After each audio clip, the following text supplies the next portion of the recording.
Did you ever think you would make it? I feel I'm so close, I could taste sweet victory. I know this life meant for me. Adam, what's your point? The future looks bright. My handshake is better than anything I ever saw. It's right here.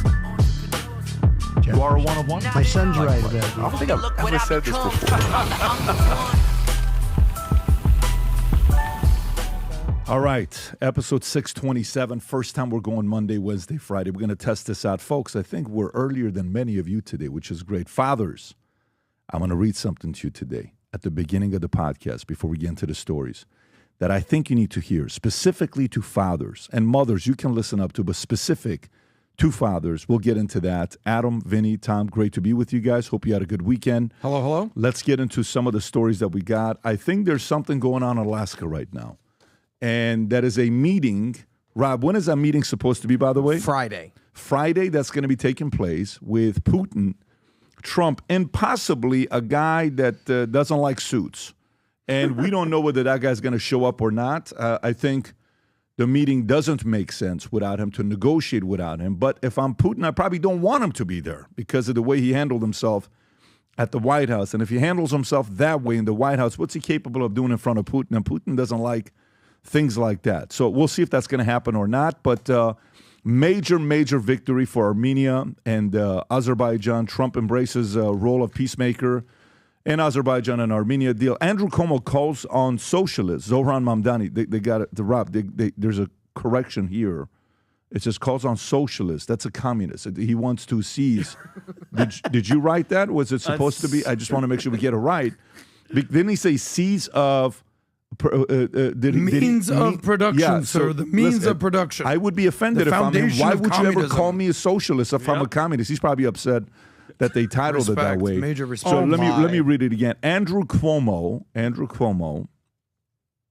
calls on communist Zohran Mamdani to move out of his rent-stabilized apartment. Donald Trump confirms Putin's flying out. Florida Attorney General proposes legislation to stop sexual predators from pursuing surrogacy, adoption, and foster care. Rob, I don't know if you saw that story about a family in L.A.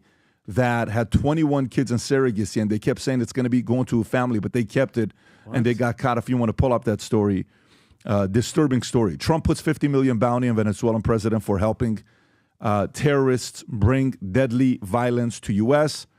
Trump spectacularly ousts the head of the IRS and puts in one of his closest loyalists. Trump confirms the Putin meeting. Putin reportedly willing to end war if he gets eastern Ukraine.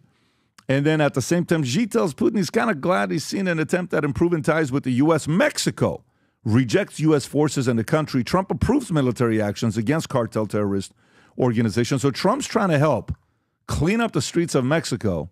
And the president there says, no, we like our cartel. Leave them alone. I mean, we'll get maybe into the story a little bit more. This is another reason why New York City is just crushing it. You ready for this? New York City is spending $65 million on homeless shelter for who? Specific transgender people.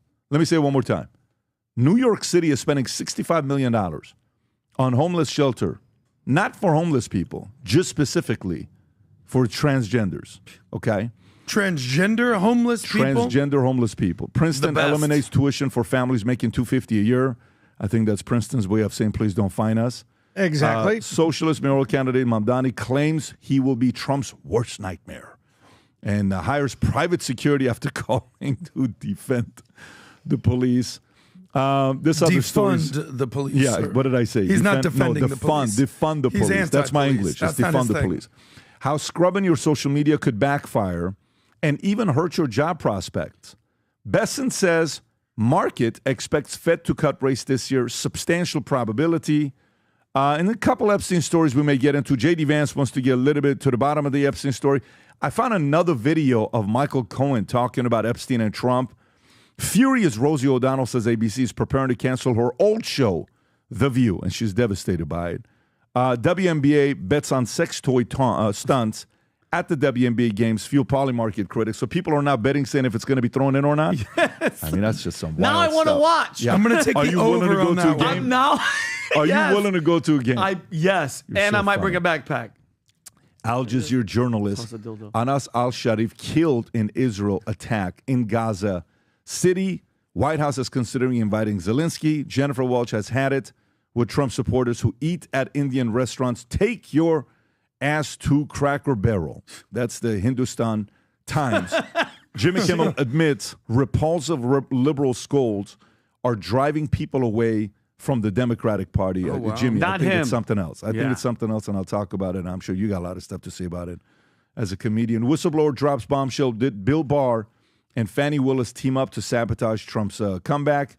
And Texas prison camp where Ghislaine Maxwell was moved steps up security. All right, so we got a lot of stuff to go through. Monday morning, if you're tuning in with us, we're going to see how this is going to go, and if we're going to keep it this way, we'll test it for a couple weeks, and then we'll make a decision from there. Gang, the Gentleman's Series, VT merch. Let me tell you, the ties that you ask for, black ties. This is 100% silk with the Valuetainment logo, is on it with the pocket square tie. We have them in black and blue, absolutely sharp, incredible quality. It's not the thin, shiny quality. It's great quality. The ties that are here. And the other one is, this is limited edition, 100% leather, Valuetainment bag that's out here. Leather shoulder tote bag. That's here. Feel the quality on how the leather feels, by the way. I feel like Vanna White right here. Yeah. This feels great. And by the way, the VT logo Love is the logo. there. And Adam then knows about leather. And then when you open it up, inside of it, you will see Future Looks Bright right here. Sick, absolutely sick. And by the way, the other day, Michael Beasley was doing a podcast. We're now seeing people actually wearing a Future Looks Bright hat all over the place. Michael Beasley's doing a podcast. NBA player, number 2 pick of the draft many years ago by the Miami Heat. I can't Michael wait Beasley, to respect see to you. Future millions does on look top bright. of millions. I get so many people on X who are posting pictures while they watch this podcast, and they'll tell me how they're watching the podcast, but they'll say, man, look at my Future Looks Bright hat. Look at my Future Looks Bright gear. Love seeing the support. More importantly, we need to convert more people that are coming here. We were just in L.A. this last weekend for, what do you call it, that show that happens. We won't post any of the pictures. You know the guy that sits in the middle Jubilee. and 20 people Jubilee. grill you? Yeah. I was in the middle with 20 That was anti-capitalists. awesome, Pat. It was epic. It was fire, and it'll be released in the next 4 to 6 weeks. Cannot wait to have you guys see it. But the whole premise is we need more people thinking the future looks bright instead of being victims. And, it's not fair. I'm not happy about what's going to happen. I'm so scared about the future. So if you support that as well, go to vtmerch.com, place your order. So let's get into it. Fathers, I want to read something to you. I think sometimes we don't give fathers enough credit in what they deal with. Last night, I had a conversation with a couple fathers last couple of days. I came back from the event last year at the event that we had, and nearly 8,000 something people in the room. Incredible event. Ray Lewis was there. Coach K was there. Jabberwocky's put on a performance, and all these stories about fathers, right? All these stories about fathers and what's going on. And I wanted to read something to you. And fathers, mothers, listen to it whatever way you want to listen to it. Statistically, it's easy to always put every blame on men and put it on my fathers. You see stats about Titanic. I don't know if you guys saw the Titanic stats. One of the most interesting stats about Titanic. You know what it is? 75% of men on the Titanic were the ones, 20% of men survived, and 75% of women survived. So the Titanic's going down. 75% of women on the Titanic survived. Only about 20% of men survived. We automatically know our role. My job is to protect you. You know your role. Your job is to protect Kim, Brooke, and Bailey. We know our role, what role we played. You had an event that happened yesterday. You know the role you got to play with your mom today. And, my condolences goes out to you as well with what's going on there. But Thank you, sir.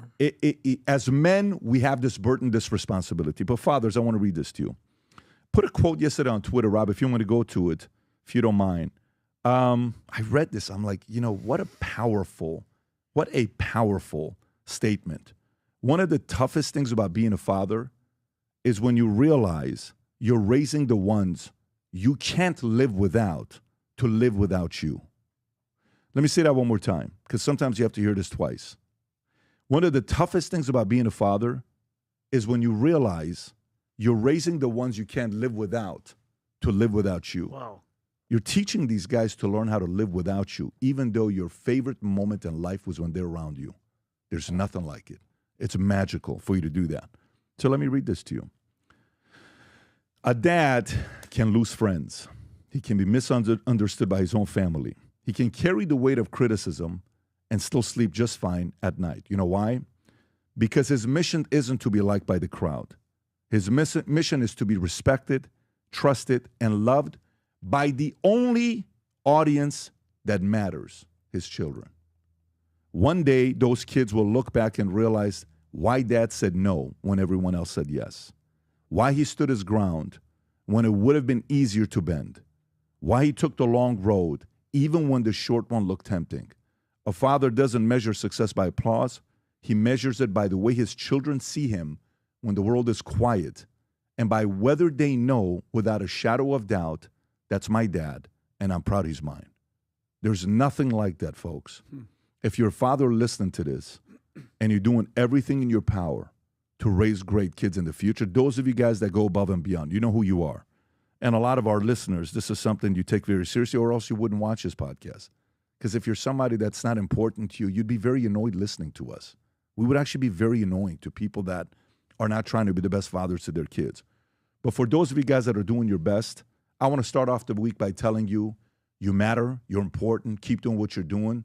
The future of America and the world is safer because of men like you. Society, taxes, economy, prisons, crime, all of it. You're very important. And sometimes we just need to hear it. This message goes to 2 or 3 men that I spoke to over the weekend. You know who you are. I just wanted to kind of give that shout out to you guys before we get the podcast started. Keep leading the way, no matter how challenging and annoying things may be. And even though nobody knows the whole story, we know the story. Having said that, let's get right into it.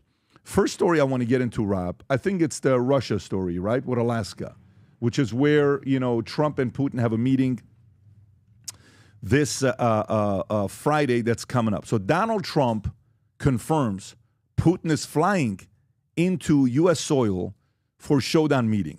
And again, that is this Friday in Alaska. Let me read this to you, and then we're going to go to the video, okay?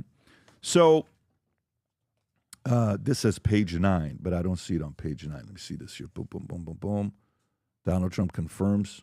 Rob, and here it says... Try page 5, Pat. No, on here on the notes it says page 9. Oh, it's not 5. Rob, do you know what page that's Page on? 4. Donald Trump confirms Putin is flying to U.S. soil for showdown meeting. Okay, do you see it where it says 9? Look at the notes at the top. It says 9. I don't know if you see that or not, but I'll just read it. President Trump announced on Truth Social that he'll meet Russian President Vladimir Putin on the 15th in Alaska, stating the highly anticipated meeting between myself and as the President of the United States and Vladimir Putin of Russia will take place next Friday, August 15th, in the great state of Alaska. Trump told reporters the war between Ukraine and Russia lasting 3.5 years is complicated. Rob, if this is the clip, go ahead and play this clip. Does Putin have to meet with Zelensky in order and before you and Putin have to meet? Or are you No. Are you So you're willing to, that's actually important because President Putin said this morning he was pretty dismissive of this idea of meeting with President Who was? Zelensky. President Putin was. I don't know. I didn't hear For you him. to meet with him, he doesn't have to agree to meet with Zelensky. Is that what you're saying? No, he doesn't. No. So when do you think that meeting? They would like to meet with me, and I'll do whatever I can to stop the killing. So last month, they lost 14,000 people killed last month. Every week is 4,000 or 5,000 people. So I don't like long waits. I think it's a shame.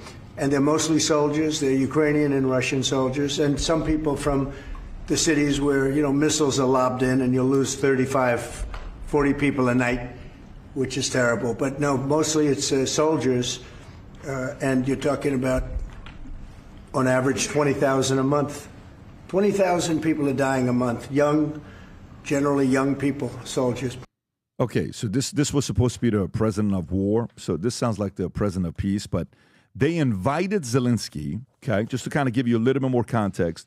They're thinking about inviting Zelensky to the summit, okay? It's being discussed, and another saying it's absolutely possible, adding everyone is very hopeful that would happen, a senior White House official clarified.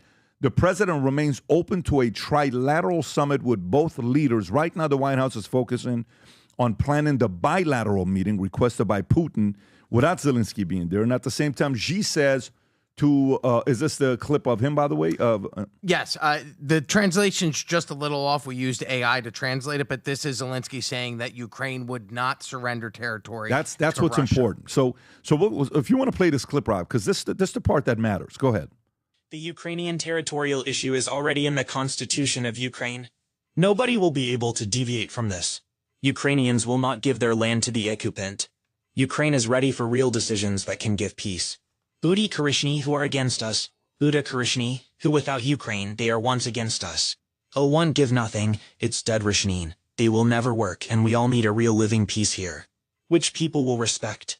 Okay, so when you hear that, then you hear the response, Putin reportedly willing to end the war if he gets eastern Ukraine. And Zelensky flat out telling you, I'm not interested. Here's Putin.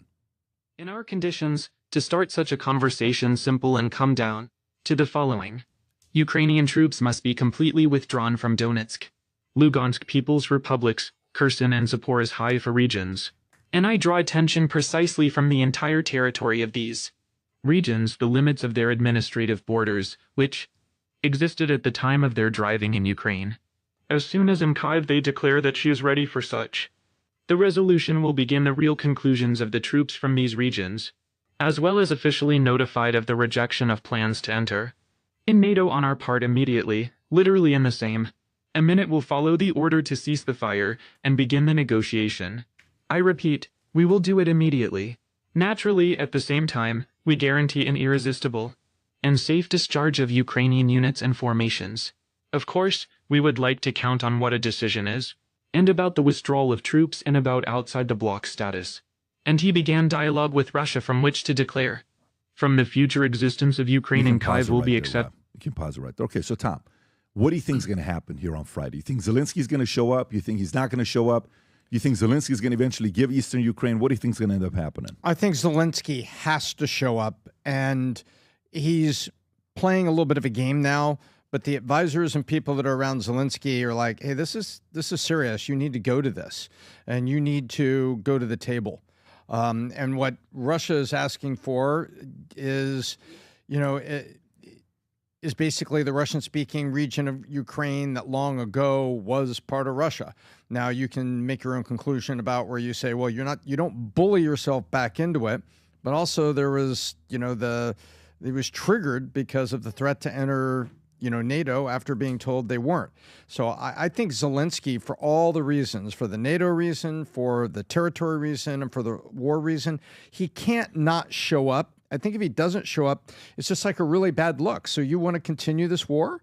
You're not going to show up? You're trying to have a peace? And the peace treaties like this is how they happen, on neutral soil with a intermediary. Can you do this, Tom? Can I ask you a question?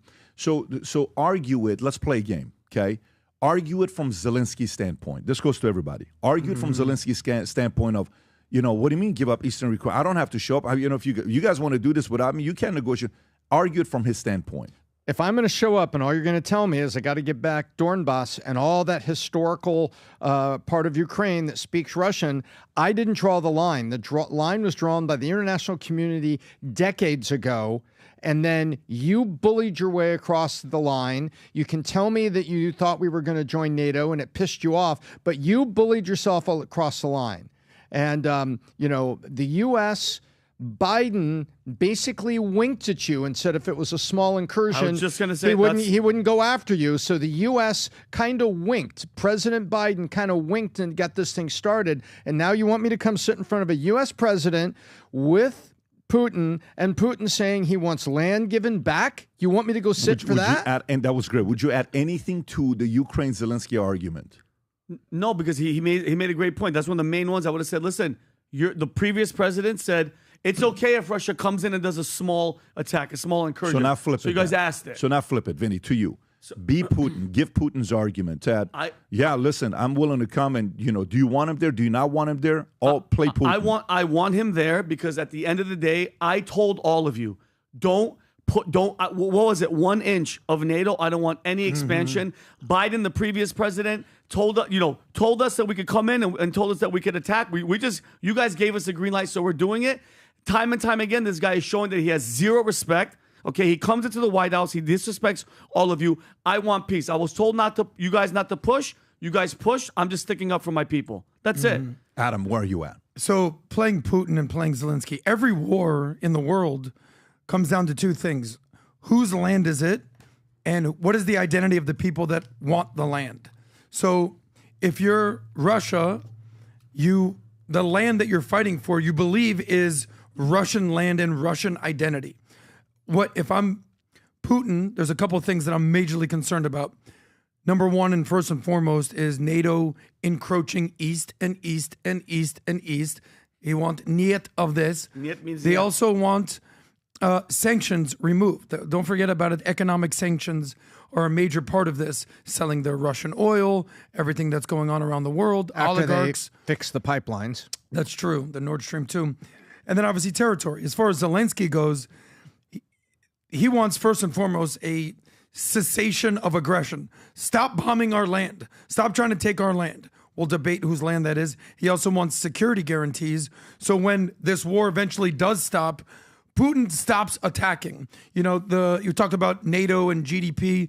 It's always been 2%. There's countries like Poland and other countries that are closer to the border who are saying, no. We're going to give 4%. We're going to give 5% in many cases. Putin is the bully here, let's be clear. And Zelensky, as weak as he seems, his major message is leave us alone.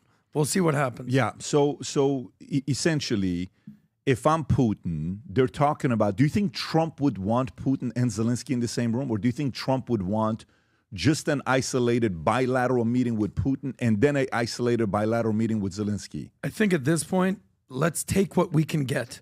I think the world in the reality TV show that we're all living in would love to see Trump in the middle. Get what you're saying. And Putin and Zelensky there. No, that's not what I asked. Let's take what we can get. I get. What would Trump prefer? Would he prefer both in the room? Yes. Or does he not want Zelensky to disrupt a meeting so he can just have a meeting with Well, Putin? think about it. If you're doing a negotiation, if Vinny and I were fighting, which we always do. I love you. Would you want to have a conversation with Vinny first? Would you rather have a conversation with Adam first? Or would you want us both there? I don't know the right or wrong reasons. You've dealt with many of these things. If I let's just say let's go a little bit deeper there. Let's just say the last time I tried to have a meeting with you publicly, you took advantage of the limelight and the camera and you embarrassed me and my company. Mm-hmm. That's what you did last time. In front of my entire company, you embarrassed me, right? Let's just say that was the case. Does Trump still want both people to be there? Does Trump just want Putin to be there? You know what I'm asking? More than likely, he wants Putin there for sure. He wants Putin. If Zelensky, if Zelensky's there, a little bonus. But he wants a one-on-one I think where with Trump Putin. is, especially after all that, I would want them. Obviously, they're going to have their handlers or whatever, and their people, their security, and just be like, "Hey, listen, guys, enough is enough.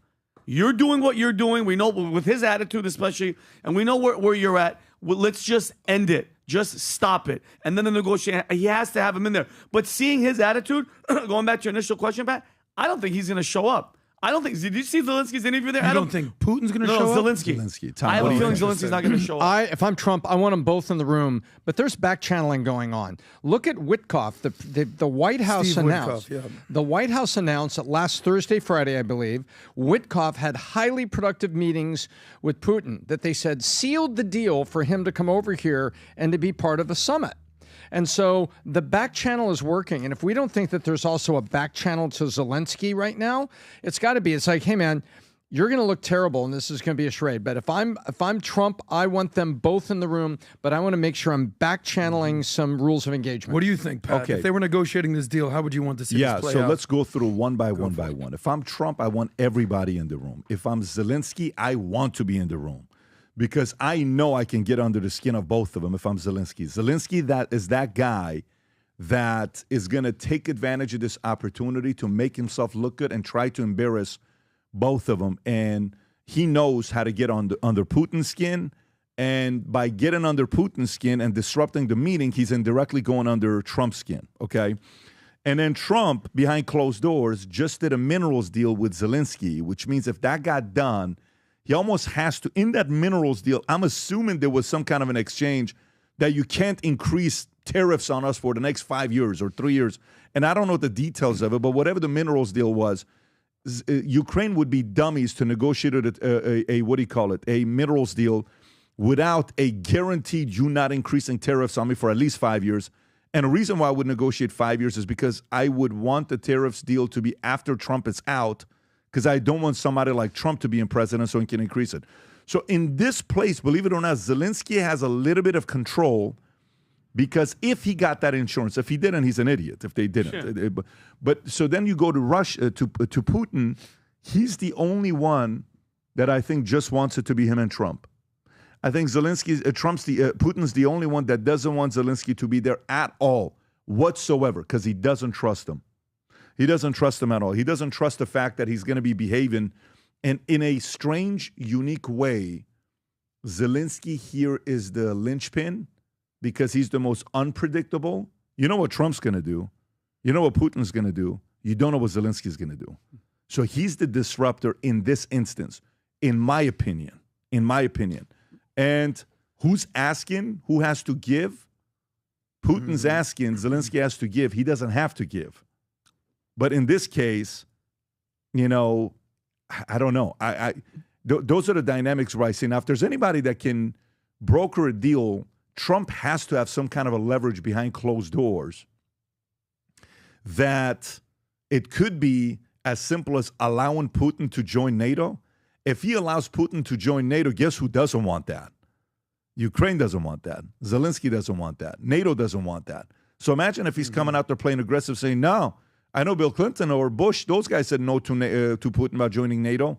I'm actually going to have him on NATO. So I think there's an element of knowing Trump's capable of doing anything, but he's going to have to poke in the NATO way. I don't think he can I give poke you one with the more piece tariff of the way. puzzle? Yeah, absolutely. So one thing that we got to think about, you know, you're always talking about who's in your ear, who's in your ear. Yeah. Well, in a meeting like this, it's almost who's in your corner. So in Zelensky's corner, you have the EU, you have NATO, you have Poland, you sort of have the Eastern European states, you have the United States to a capacity, Western allies, Canada, and then who's in Russia's ear? Well, you have China, you have Iran, or what's left of what's going on in Iran. You have North Korea, you have Belarus, which is the only country in that region that is sort of full support of Russia. So they're going to play a role in basically negotiations. Who these people in Putin's ear and in Zelensky's ear. And Zelensky, who's more of a puppet? Zelensky or Putin? Zelensky. You know, everyone's Trump is Putin's puppet. I think nobody believes that at this Zelensky's point. a puppet to who, though? Zelensky is a puppet to the world and the Western allies of the world. That's just so you know, in this instance, he's a puppet to nobody. In this situation, he's not a puppet to anybody. Why do you say that? He's not a puppet to Trump, or he's not a puppet to Putin. Well, he's a puppet to his financial backers. No, he's a puppet to the establishment. Sure. And under Biden, yes, because they kept giving him stuff. Mm-hmm. In this instance, this is a very different scenario. Very different scenario. So Pat, the Warhawks, Pat, the Lindsey Grahams, the Mitch McConnells, what were the contractors, the weapons and all the defense contractors, they're all, you were talking about back channeling. How many people are in his ear, Pat, on the behind the scenes going, hey, you still want these billions? Don't you freak? Because the goal is to what? Not have any, don't give in. Those people don't have control right now. No control. What I'm saying is, can they be in his ear? They're like gonna when be, Lindsey so Graham here's what is the likelihood he's speaking to the establishment in the U.S. government right now? Pretty high, I think. Yeah. I think 100%. And I think the key there is Starmer, because remember, Starmer cut the deal that for every UK pound of aid, there was like another pound of debt. Remember, it was actually debt. Yes. And that's what the criticism came from. You're not giving them aid. You're permanently indebting Ukraine to you when you're taking advantage of it because they're upset at the USA. I think there's a lot of people in the back there right now. Yeah, and listen, we can move on to the next story. The one thing people don't want on the left is the following. Trump sits down with Azerbaijan and Armenia and brokers a deal.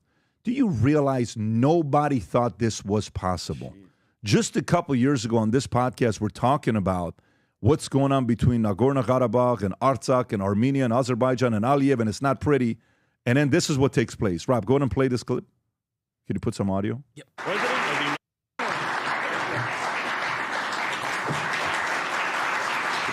of the United States, This is impossible. the President of the Republic of Azerbaijan and the Prime Minister of the Republic of Armenia will now sign a joint declaration on the outcomes of the Trump Route for International Peace and Prosperity Summit. That's really They will sign beautiful. 3 copies in English. The President of the United States signs as a witness to the President of the Republic of Azerbaijan and the Prime Minister of the Republic of Armenia, affirming their path to peace, stability, and prosperity. Love that. We kindly ask that all guests remain seated for the signing of the documents. I love that. I love that. Look, do you know how big of a deal this is while he's doing things like this? My mother's family is from Baku, okay, Baku, Azerbaijan. But they're Armenian from Armenia, and, you know, they lived in Baku because there are a lot of Armenians living in Baku, Azerbaijan. For this to happen, now the question becomes, is the media going to give him the credit that he deserves? I don't know how many countries have now nominated him for a Nobel Peace Prize. I think it's 8 is what the number is today. Can you verify that, Rob, if I'm correct or not? 8 countries have now nominated this guy for a Nobel Peace Prize for actually creating peace, not just for being black and being a motivational speaker. I'm talking about actually doing something that's getting him a Nobel Peace Prize. Tom, how much you think this is a big deal, specifically that it happened a week before the meeting he's having with Russia and Ukraine, and Armenia and Azerbaijan are both directly and indirectly tied both to Russia and to Ukraine? I think this is a giant deal all by itself. How many decades did we go where, you know, U.S. governments wouldn't even acknowledge that there was a genocide in Armenia? How many decades did we go? Our U.S. president wouldn't even say that. It was the Armenian-Turkish conflict. And now, sitting at the White House, we've got, you know, Armenia, Azerbaijan sitting together doing this. This is historic just by itself. The calendar doesn't matter. First, it's historic. However, it's so historic that coming in to what's happening in Alaska, it causes, I believe, the rest of the world to go, he's getting it done. He's getting people to the table. He's getting it done. And a week ago, he's Southeast Asia and says, you two little guys, knock that crap off. You don't want this. Our Navy is everywhere in the South Pacific. You don't want us to come help.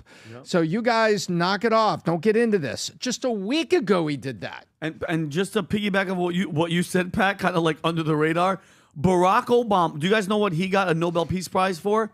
The definition? For his extraordinary efforts to strengthen international diplomacy and cooperation between peoples. Yep. What the hell does that even mean? No meetings, no sit-downs, no peace. Trump, on top of everything else, the tariffs, the border, economy, you name it, he's sitting down with them. He's scheduled to meet with these guys on Friday. He's trying his hardest to freaking, you know, help with, he's speaking up about freaking Gaza and Israel. Like, what more does he need to do? Give me, like, the Bloods and Crips. Does he need to stop the Bloods and Crips from fighting to get something? You know what I mean, Adam? What else? What else? He may do that. He's going to send the National Guard to L.A. So, by the way, here we go. Cambodia, Pakistan, Israel, Armenia, Azerbaijan nominated him for a Nobel Peace Prize. Adam, your thoughts on this before we move on? Isn't that a beautiful picture? Look at these guys holding these things up. Those documents are going to be sitting like in the Smithsonian and in world museums. This is so huge. Do you know how many presidents have won the Nobel Peace Prize? United States presidents. Take a guess. How many? Throw a number out real quick. 2. 2? 1? 4. You're right, PBD. Ding, ding, ding. Wow. The number is 4. Teddy Roosevelt was the first one to win in 1906 for mediating the Russia-Japanese War. Woodrow Wilson, 1919, he founded the League of Nations. There you go. Thank you, Tom. That was after World War I. That's college right Jimmy there. Carter won a Nobel Peace Prize 20-something years after he left office for his humanitarian work. But those are all tangible things. Like Vinny mentioned, Barack Obama won a Nobel Peace Prize 1 year after his presidency for his efforts to strengthen international diplomacy. Nothing accomplished. Nothing. For making a speech at the Brandenburg Gate of the Berlin Wall. So if we didn't think the Nobel Peace Prize was sort of like a cool kids club, there's Exhibit A right there. Do you think it's going to happen? You know what? I actually don't think it's going to happen. And here's my guess. Trump's going to go around for the next 3 years solving more international conflicts and ceasefires. We just went down the list. Azerbaijan and Armenia, the latest thing. But wouldn't it be great if Trump just solves the world's issues, world's peace, but then never gets credit for it, and then just says, look at the Nobel Laureate Peace Prize over here. Sham. So I'd rather you get stuff done than get a fake award. So this is about it, just really fast. The Norwegian Nobel Peace Prize committee is in Norwegian. Does Norway hate him? Like what? Norwegia. What are they doing? Yeah, those Norwegians. Norwegian. Thanks, guy. Of Norwegia. Yeah, what are they doing? I never know what they're doing out there. Yeah, I know what they're doing out there is they got 7 billion barrels of oil. Is what they got. More peace they deals. Got 7 billion barrels of oil. What do you think, Pat? Do you think he's going to win the Nobel Peace Prize? I think he's going to win the Nobel Peace Prize. Why are you so confident? Because he's going to put. Sometimes in life, one of the most beautiful things about life is where I remember one time an enemy of mine. Old enemy of mine. And this guy played so many games. He would call insurance carriers to drop contracts on me. He would pay people to write negative things about me. And I knew it was him because those guys eventually became fans of mine because of entertainment. One day, I told him, I said, I'm going to turn your kids into entertainers. One day, his son has a school project that he's going up to speak at school about business and entrepreneurship. And his son goes in front of his class. He's 15 years old. And he says, I want to talk about Patrick Bet-David and what I've learned from him. He says, how we went from being enemies in his own way to then you converting my son into becoming a fan of entertainment, and then eventually me saying, I'm going to turn your kids into entertainers, right? Sometimes you go up against certain people that the way they beat you, they put so much pressure on you by having so many different victories that you have no choice but to give it to them. The amount of peer pressure the Nobel Prize organization's going to get from so many countries, they're going to be forced to give it to this man. Now, will they give it to him while he's alive or dead? I don't know. Will they give it to him like they gave Hall of Fame to Pete Rose after he died? I don't know. Are they going to do to him what they did to Pete Rose, what they're going to do to Barry Bonds, what they're going to do to a lot of these guys? I don't know. I hope it happens while the man is alive. And because what he's attempting to do right now is such a complete opposite of what everybody said he was going to do. He was going to start a world war. He was going to do this. He was going to do that. And the guy that ended up getting the Nobel Prize before him was the guy that empowered ISIS. And ever since Trump took office, when's the last time you heard about ISIS? You haven't heard about ISIS. Well, you haven't heard about any of that stuff with ISIS ever since he took over. Yeah. So who knows? Who knows what's going to happen? But I'm more optimistic on it happening because the amount of pressure he puts on them. All right, let me get to the next story here. Next story I want to get into is about New York City. So finally, Andrew Cuomo goes on the offensive. He writes a tweet, whether he wrote it, team wrote it, whoever it is, gets 30-something million views. Rob, do you mind just going to the tweet? Because I also want to see the commentary and the criticism that comes with it. So if you can go to X, go to Andrew Cuomo, perfect. And if you can go to that tweet. He finally decides to aggressively go after Mamdani. And he exposes him to the point that de Blasio had to respond. A bunch of people had to respond to what he had to say. And I think this is the one. Here we go. Somewhere last night in New York City, a single mother and her children slept at a homeless shelter because you, Assemblyman Mamdani, are occupying her rent-controlled apartment. You grew up rich and married even a wealthier woman. You've had weddings on 3 continents. You own property in LGBTQIA plus murderous Uganda. You make $142,000 a year plus stipends. Your wife works too, meaning you together likely make over $200,000 a year. No matter which way you cut it, Mamdani is a rich person. You are actually very rich. Yet you and your wife pay $2,300 a month as you have bragged for a nice apartment in Astoria that should be housing for someone who needs it. We are in the middle of a historic affordability crisis. Millions of low-income New Yorkers need this apartment and an apartment like it, yet your apartment remains rented to rich people who don't need it. Today I'm calling on you to move out immediately and give your affordable housing back to an unhoused family who needs it. Leaders must show moral clarity. Time to move out. Rob, if you can play the clip of what he says about his rent, I think that's when he's saying that. Go for it. $300 for my 1-bedroom in Astoria. $300 for my 1-bedroom in Astoria. $300 for my 1-bedroom. So you can pause this, Rob. De Blasio responds back, okay? I don't know if you can find that, or if you can't, Rob, just go back to Andrew Cuomo's video up top, and then we'll go to de Blasio's. Go back up one more. I think it's keep going, keep going, keep going. That's the one right there. So then in this one here, he announces that he's going to be doing something. If you can make that bigger, go for it, Rob. Rent-stabilized units, when they're vacant, should only be rented to people who need affordable housing, not people like Zohran Mamdani. You don't need to be renting rent-stabilized units to wealthy people. Otherwise, what you're doing is you're abusing the system. I'm going to propose Watch this. not rent that apartment by law, except to a person who actually needs affordable housing. And I'm going to call it Zohran's Law because it's an abuse of the system. Okay, you can pause it right. So, Tom, your thoughts on this story here? Well, first of all, whoever Mamdani's advisors are, that was not a talking point to me because you're sticking your chin out there against Mike Tyson. And I think Andrew Cuomo reacted the way an opponent's going to react in New York, saying, are you crazy? We have affordability crisis. It was like a fastball, and Andrew Cuomo hit it so hard the ball hasn't landed.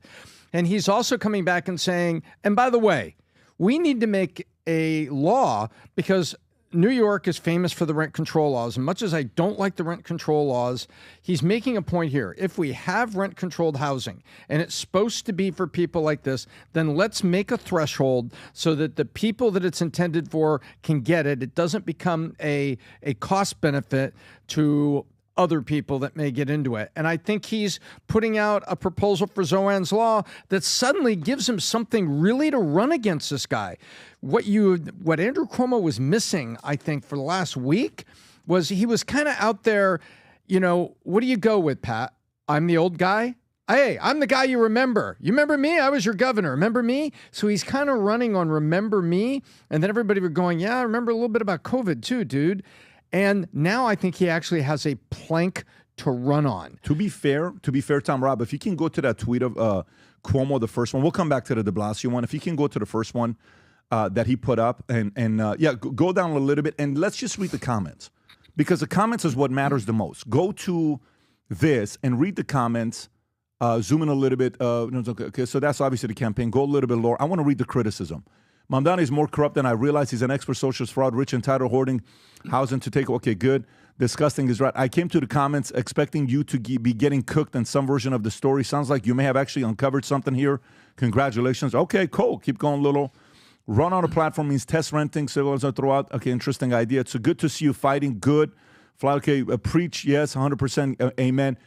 Go a little bit lower, Rob, to see if there's any criticism of what's being said. I guess what's happening here, and they figured something out with, what do you call it, algorithm. If you comment, you automatically bring up the comments that are most favorable of you. Do you understand what just happened right there? I don't know if you understand what I'm saying. Every one of them. Shameful. I'll be darned. Yeah. Look at that. Those are these quick responses from Cuomo. I commented there, and him and I exchanged messages yesterday. I like Joey Marinario, but right there, I just think that just captures it. One of the things I said to him yesterday was the following. I said, if you roll up your sleeves and play offense like this daily, November 4th will be a good day. Your opponent is young, nimble, energetic, and shameless. You have to match that and beyond. Running for mayor is very different than running for governor. Keep playing offense, right? What's the point there? Running for governor is different than Congress, than Senate, than mayor, than president. It's a very different game. Like, you know, DeSantis was good for running for what? Governor. And he was Congress, I think, before, right? But president was very different. Yeah, Daytona District. He was a congressman. Right. So it's a very different game nationally versus this. But the more central it is, the more smaller it is, the more it's grassroots, the more it's shaking hands, the more it's going there. So Andrew Cuomo has to act like he's 30 years old, drinking his coffee, drinking his energy drink, whatever he goes, energize, keep the diet down, maybe no breakfast in the morning, go a little bit with energy where you're hungry throughout the day, have your first meal at lunch, maybe have dinner early at 5 o'clock and still go back at it and play offense. Because the reality of it is this guy's not going to be slowing down. Having said that, here's what de Blasio said, and then I'm going to come to you. De Blasio, the former mayor, who is probably, I don't know, some will say the worst mayor New York's had in our lifetime. He said, I did a rent freeze, and almost 2 million hardworking New Yorkers benefited. Mamdani wants to do a rent freeze. You know who doesn't want to do a rent freeze? Andrew Cuomo. And he thinks he can trick us into forgetting that. Can we see the comments section below what people are saying about de Blasio? Go a little bit lower. Rob, okay. Actually, you didn't go to the comment section. Click on the comment section. Yeah, right there. So let's see what people are saying. Go a little bit lower. Go a little bit lower. The former governor is hypocrite. So dirty. How do apartment owners continue to run business if you deny them the rent that they deserve for the property? Thank you. I am John Galt. In fact, Mamdani wants to improve lives, hardworking in order. The rest want to pamper the rich and rent freeze. No problem. Push those billionaires out and see what happens. I heard reports that 123 billionaires may leave New York City if Zohran is elected. I strongly suggest that 90% of their wealth be extracted via, oh my God, an exit tax. Here's a hint. If working people don't get a break soon, they're going to come take their shares the hard way. Wow. Read the the next idea one. that New Yorkers benefited during the excruciatingly ideological and practical term is laughable. New York City survived you. It didn't thrive under your confused and egocentric leadership. Adam, your thoughts on this? Well, this argument about rent freezes, let's play the pros and cons. So what are the pros? All right, people that are renting, they basically will protect vulnerable people from massive rent increases in expensive cities like New York City. Let's play the con. So landlords will then become slumlords, because if you cannot increase the rent and pay your mortgage or pay your expenses, what are you going to do with the properties? You're just going to let them rot, and you're not going to maintain them. You're not going to fix them, and the properties will go to crap. We all know that. But as far as Andrew Cuomo goes, which is what's happening. Very good point. Which is what's happening currently right now. Yeah, exactly. So, but if you're Cuomo, as much as I'm a believer in Chris Cuomo's shift to the middle and being reasonable, it is way too late for Andrew Cuomo to do anything here. Remember the song from One Republic that goes, "It's too late to apologize." It's too late for you, Andrew Cuomo. It ain't happening. By the way, if you look at the poly markets right now, Zohran Mamdani is 80% likely to win. Cuomo and Eric Adams are combined, I think 16, 17%, 8 and 8, 9 and 8, whatever way you cut it.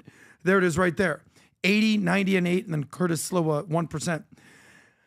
Here's the bad news, guys, or good news for some of you. This guy Mamdani is going to win the New York City mayoral race. And let's just be prepared for a communist Islamist to take over, and let's see what happens in New York City. I think a lot of them are going to be moving to Miami. And don't discount that smile. Look at that smile on Mamdani. Forget about policies. 9%, Yes. Andrew, 8%. Not good. This guy's got a smile that is infectious, he does. like cancer. But let me explain something to you how politics works. Explain. Okay? I'm going to explain something to you, and I'm going to educate you. Please, sir, I'm all my ears. friend here. No, man, I'm just going to give you what's going on here. So here's my opinion. I'm all ears. Don't forget what happened with the great, legendary apple-eating Canadian named Pierre Poilievre. Don't ever forget the greatness of his. How he got cocky, and I'm like, I'm going to, not only did he think he was going to be the Prime Minister of Canada, it felt like he believed he was going to be the leader of the free world. Pierre Poilievre. Yeah, he's a cheval. You know what I'm saying? Je ne sais quoi. And last minute, 2 to 4 weeks before election, he gets destroyed by a freaking World Economic Forum guy named Mark Carney. And it becomes the worst political loss of our lifetime with a guy that had that big of a flippin' lead. Embarrassing, right? What does this mean? If Andrew's your brother, if Andrew's my brother, you have to go on a podcast and address your F-ups. You have to. And I know in that family, neither one of them want to. And that has to be an Italian thing, something their father told them many years ago. Because they believe if you do, the other side's going to do what? Trash you. Double down on you, right? And just going to trash you.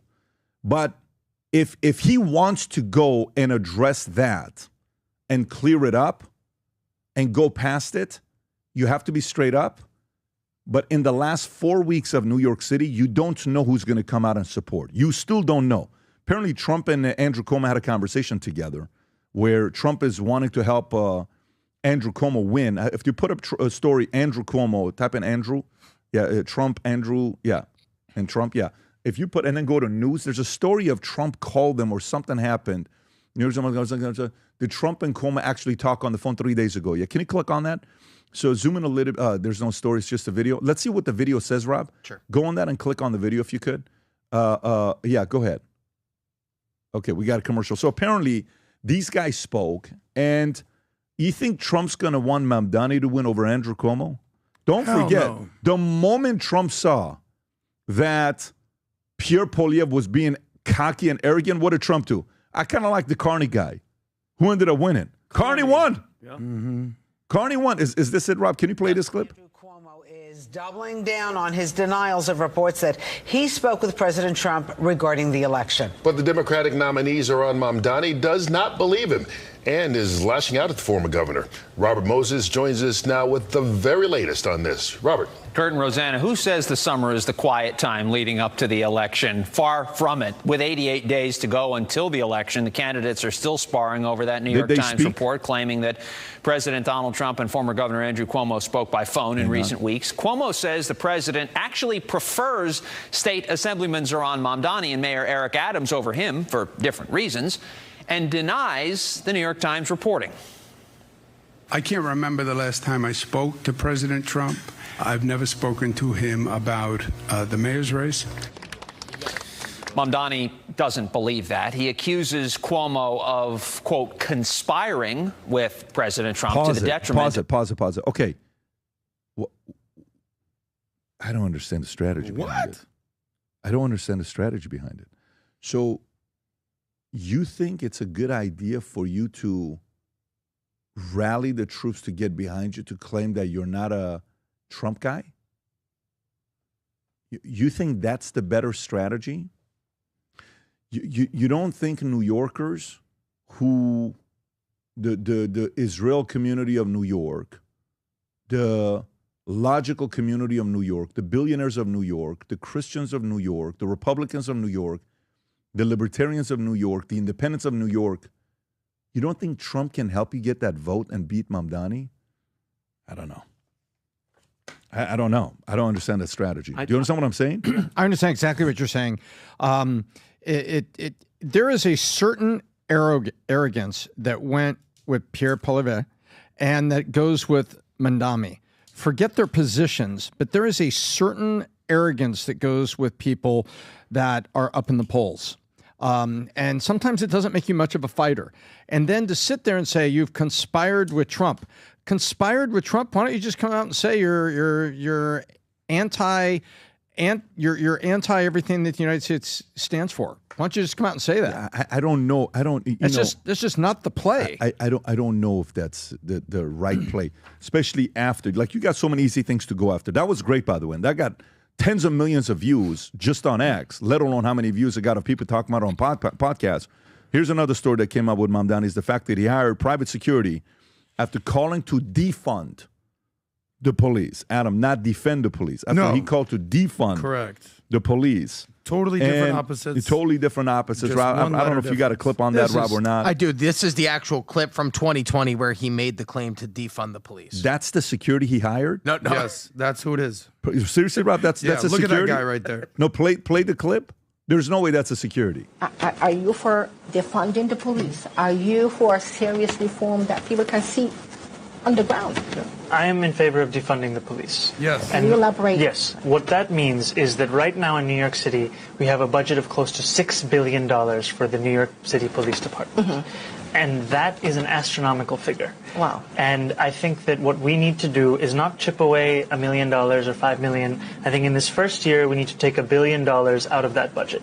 Okay. So he said that. Now, he openly, the Mamdani spent $33,495 in June and July on advanced security and investigations, making 3 payments ranging from $8,000 to $13,000, despite his 2020 statements like queer liberation means defunding the police. The company advertises itself as a proud employer of cops in the New York Police Department, which Mamdani has personally called to defund following a Manhattan shooting where an off-duty NYPD police officer was murdered. Mamdani faced backlash for his anti-cop stance on X. I'm heartbroken, and we've read that tweet before. But there's many opportunities to go up against this after he had a massive wedding. I just think, I don't know who is Cuomo's campaign manager and who he's talking to about strategy. I don't know. I hope it's somebody that isn't the same as usual, because you're not going in a typical, traditional, same old campaign as you have in the past. This is a case study nobody can give you advice on. I don't know if that makes sense. Nobody can give you advice on this case study. There's nothing off the shelf. There's never been a time that you can go and look at a campaign like the one today, where Trump's at, where Mamdani's at, where America's at, where New York is at. There's never been, and where you are at. So I don't know. I don't know if I'm taking counsel from the typical guys that are, let me tell you something. Here's what James Carville, let me tell you what I'm going to. I think this is a very, very different. It's a mistake to take advice from anybody on politics right now that's above 60 years old on this campaign. My opinion. Vinny. I mean, well, first off, I think Adam's right. And if I had to bet, if somebody gave me $100,000 and said, you have to bet this, who you're betting on, Mamdani's going to win. And good. I want New Yorkers to feel and see what the hell you want it. Like, it's, by the way, he's not hiding. He's letting you know. Defund the police. He's pro-Islamic, whatever the hell he's doing. He was talking about, he said something along the lines of, he argued that suicide bombers need to be understood as a political category. His father said that. His father? His father said that, not him. Yeah. So thank you for clarifying. Who's a professor? Mamdani's father said that. His father, yeah. my bad. So that's what you're dealing with, and that's what you want. You're going to get what you want. And you made a great point. I don't want to give away anything, Pat, what you recently said. In 4 years, when we come back, because the elections when? Is it April? No, November. Watch what's going to happen to them. But in fairness for the people... I said that to all the guys at Jubilee. I don't want to give it away. Yeah. You said that. And here's at the end of the day, I think I mentioned this once too. Look at the pool of people. They have Eric Adams, okay? Andrew Cuomo, with all due respect, what he did during COVID, there's no coming back from that. What he did with all the old people and all the deaths, nobody's going to forget that. So you have Eric Adams, you have him. This is their best choice, is a freaking communist, okay? So good. And the people that are backing him, the people that they're interviewing in the man on the street, they think he's the savior. Oh, he's going to, no police. You know what that means? With the amount of crime in New York, you know what that means, Adam? That they're not going to have cops. They're going to have social workers. When you get stabbed, a social worker is going to come up to you and be like, to the stabber, hey, how do you feel? What's making you stab that guy? Why are you stabbing him? How what's it like at home? They are doomed. I'm telling you right now, it's the modern day Gotham City, and I don't feel bad for them. You keep voting for these people, good for you. And this is coming from a New Yorker. Amen. There's two angles there. The first angle is the one that Pat asked. And I think that Cuomo needs to be talking to the core independents that are in Portland, Oregon. Remember, they defunded the police. They had that little zone that was downtown. I don't remember the name of it. They gave it a name. It was the zone that was downtown. Oh, Chaz? Yeah, or whatever it was. Exactly. Chaz. And guess what? Now they've come back, and the people of Portland, Oregon are like, this defund the police thing didn't work. We want, and it's ridiculous, the percentages you see in polls of people that want them to please fund the police in Portland, Oregon. I think it was a poll that was done that we covered on the podcast about 3 weeks ago. It was over 65%, over 2/3 of all voters were like, yeah, a few cops around here would be helpful, come in handy. Real cool. So I believe that they need to be talking to Cuomo's campaign. I agree, Pat. Nobody over 60 that's the usual suspect. They got to go get to some people that are running these successful campaigns back against it in places like Portland and bring it back. And George Will, our friend George Will, was on Bill Maher, and he sums it up at the end. Great. Go for it, Rob. I was about to get started. One of their leading lights was a socialist named Nurian Bevan. He said, what could go wrong? He said, we have a nation bedded on coal, surrounded by fish. It would take an organizational genius to have a shortage of either. In 3 years, they had a shortage of both. That's socialism. And by the way, what George Will said here, I think yesterday or on Friday, I don't know when this was. He said, I hope they win. Yes. Mm-hmm. I want him to win because every 20 years we need a conspicuous, confined experience with social media so we can crack it up again. I am so on the same page with this one. I can't wait to see that happen. But there's a part of me that doesn't want to. There's the other part of me that wants a case study. Of course. Well, those of you that don't know George Will, I think he was one of the first people that got you kind of into the political game. He was a very smart guy. And definitely made his way in the world. Regarding New York City and the potential mayor, Zohran Mamdani, people think that this is sort of a bug. I can't believe that they're going to vote for this communist, this socialist. I can't believe it. What people don't understand is this is not a bug. This is a feature. The people of New York City are voting for him because he's a communist, because he's an Islamist, because he's a socialist. That is the reason that they're voting for him. This whole social experiment that we're doing, where the taxpayers will have to pay for all this. Here's a guy who's basically the anti-Zohran Mamdani explaining how it works. You got this, Rob? Zohran is going to pay for free childcare, free buses, when he's going to step into office on the first day, and he's going to realize, actually, the mayor doesn't have any power to raise money on the rich, and that was his plan to pay for all this crap to begin with. I'll tell you how he's going to pay for it. He's going to pay for it by raising property taxes, raising other taxes in any way that he can. The thing you got to understand is I'm from South Richmond Hill. People in the outer boroughs over there, they don't have these big fancy corporate tech jobs. They're not celebrities with fat salaries. The way they make their money is they own maybe a deli across the street, or they own a spice shop, or they work there. And those people are the ones that are going to absorb these higher taxes that he's going to use to generate income for his ill-conceived ideas that won't even... Yeah, They're done. I understand what he's saying. And by the way, while we're on New York City, let me tell you how many bad ideas New York City keeps coming up with. This is another one for you. Look at that guy right there, by the way. Yeah, See go that back picture? to that one, Rob. See that picture? Look at that guy. Look at that stud. Look at a young You know George when that Will and a is? young PBD. That is March of 09, 16 years ago, when I heard him give a speech. And from that moment on, I'm like, man, this makes lawyers are ruining America. He talked about stories about all this stuff.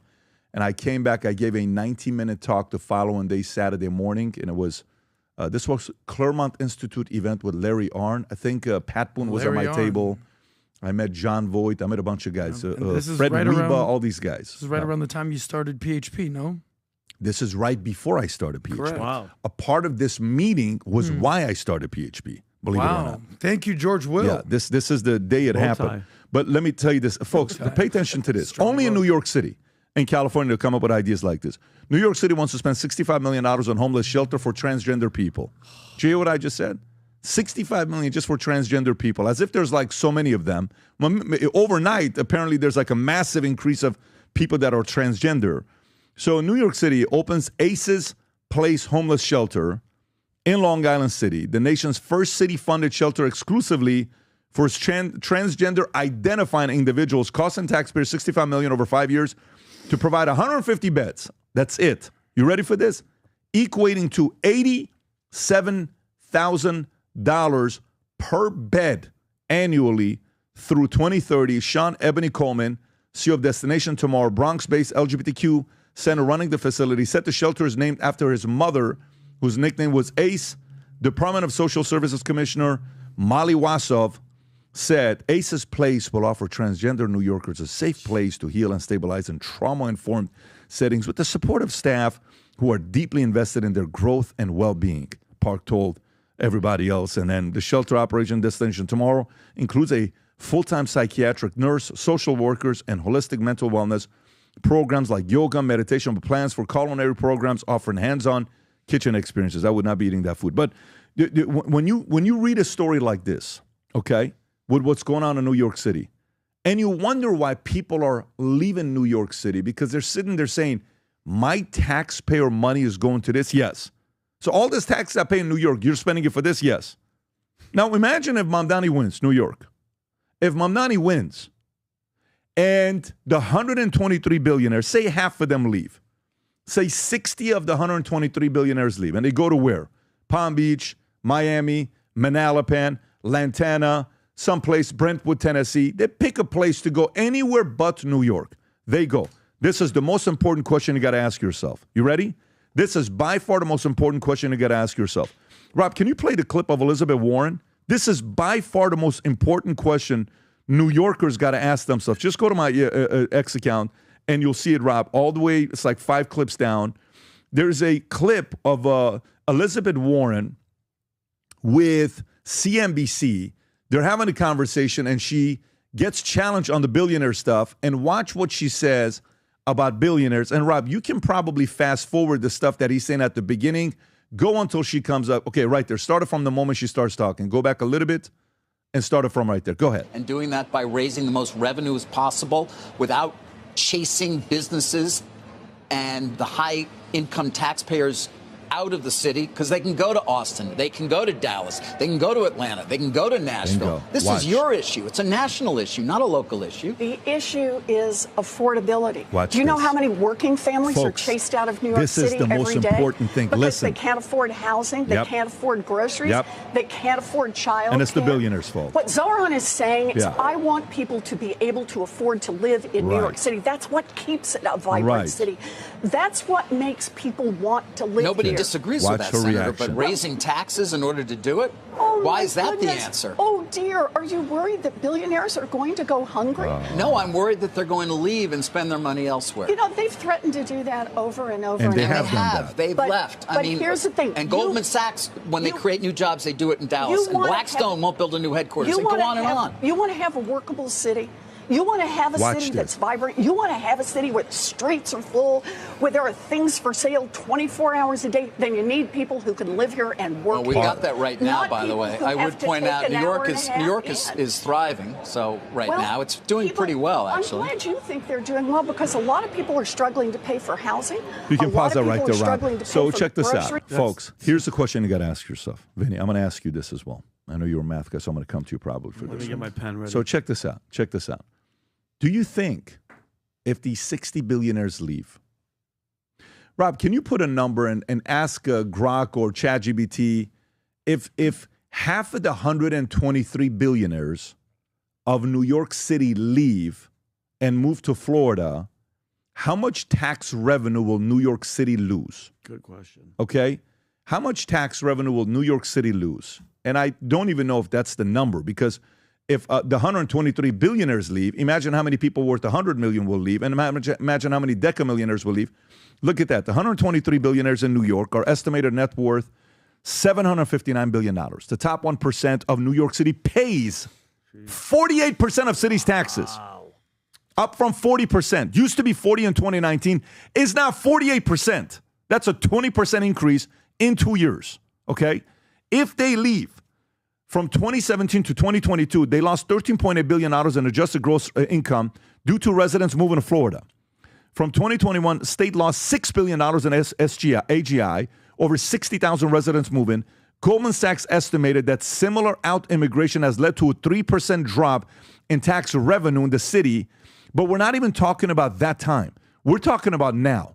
Given New York City's extensive budget, even a 1 to 2% drop-off could equal 700 over even a few $billion.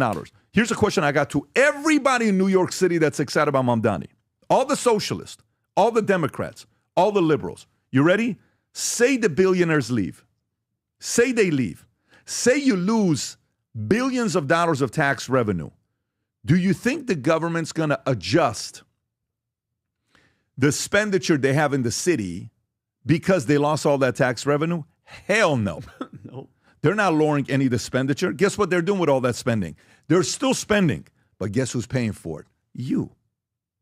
Low, middle-income families. You know why? Because now jobs are not there. And now your city's spending $65 million of your money on 150 transgenders. Jeez. Let me say this one more time. The city's spending $65 million of taxpayers' money in New York City on only 150 transgenders. That's the amount of beds that they're creating. $87,000 per bed is what they're spending. So the reality of it is, you guys can get excited about this. You guys can get excited about all this stuff. These people, when they leave, which they will, many of them did, it cost $14 billion of adjusted gross income. Meanwhile, taxes went up on the top 1%, 20% from 40% to 48%.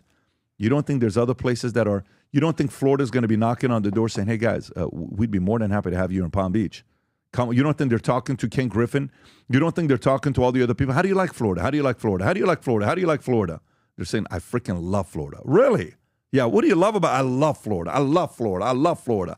I love Tennessee. I love Texas. You're losing them. And the Goldman Sachs headquarters that they're building in Dallas is going to be a monstrosity.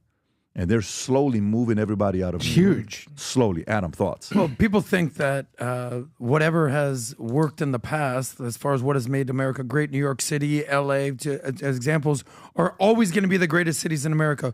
What we've seen since COVID and what we'll continue to see as socialism and wokeism take place in certain of these cities is they won't be great forever. You know, Trump says, make America great again. those cities are going to basically use those catchphrases in the next 5, 10, 20 years because those cities are crumbling. Everyone I talk to in LA, it's like, LA just ain't it anymore, dude. I'm moving out of New York City. How much tax revenue left during COVID? I think $20 billion. That will continue to happen. Here's what I've learned when I don't know how much we're allowed to talk about it, but when you were debating those socialists and communists in LA over the weekend, a lot of them were openly saying I'm a communist. Yeah. Openly. Yeah. Here's what I've learned. They're not idiots. They're not stupid. They're actually very smart, but their energy is funneled into the wrong ideas. And when you have very smart people focused on very dumb things, very bad things will happen. Here's what I realized. This socialism stuff, the free stuff, it's just basically a sugar high. It's having dessert for dinner. It's great. I want to eat. But what's going to happen is your stomach's going to feel bad. Your teeth are going to decay. And basically you're going to have to live in a dentist's office. Capitalism is the exact opposite. It's eating healthy. It's being disciplined. It's eating your vegetables. It sucks now. But damn, a couple months, year down the road, you're going to be looking great. You have a six-pack. The reality is the sugar high people are winning, and the capitalists are basically going to move out of town. In New York City, the trans people are the good guys, and the billionaires are the bad guys. Grapple with that. And question, has it ever worked? In the history no, of they just haven't done it right, Vinny. Oh, that's what it is. They just haven't killed enough people that get it done. And just really quick, be honest, what did California look like when we were there? Just the area where we shot. Be honest. What did by the way, that was not a safe place where we shot the whole thing. Not at all. Downtown LA, because we were on the bus. Rob, you saw it. What's that? The shade opened. I looked outside and I was like, there's no homeless people, crackhead, homeless. And by the way, somebody. There was a Mexican family selling they had a food stand. There's just a homeless guy laying there in his underwear, and they're acting as if he's not even there, like it's normal. I'm telling you, New York, as bad as it is now, wait. Yeah. Just wait, and it's going to be all your fault because you're like a guy that smiles and wants to give you free shit. You're missing one major component. What?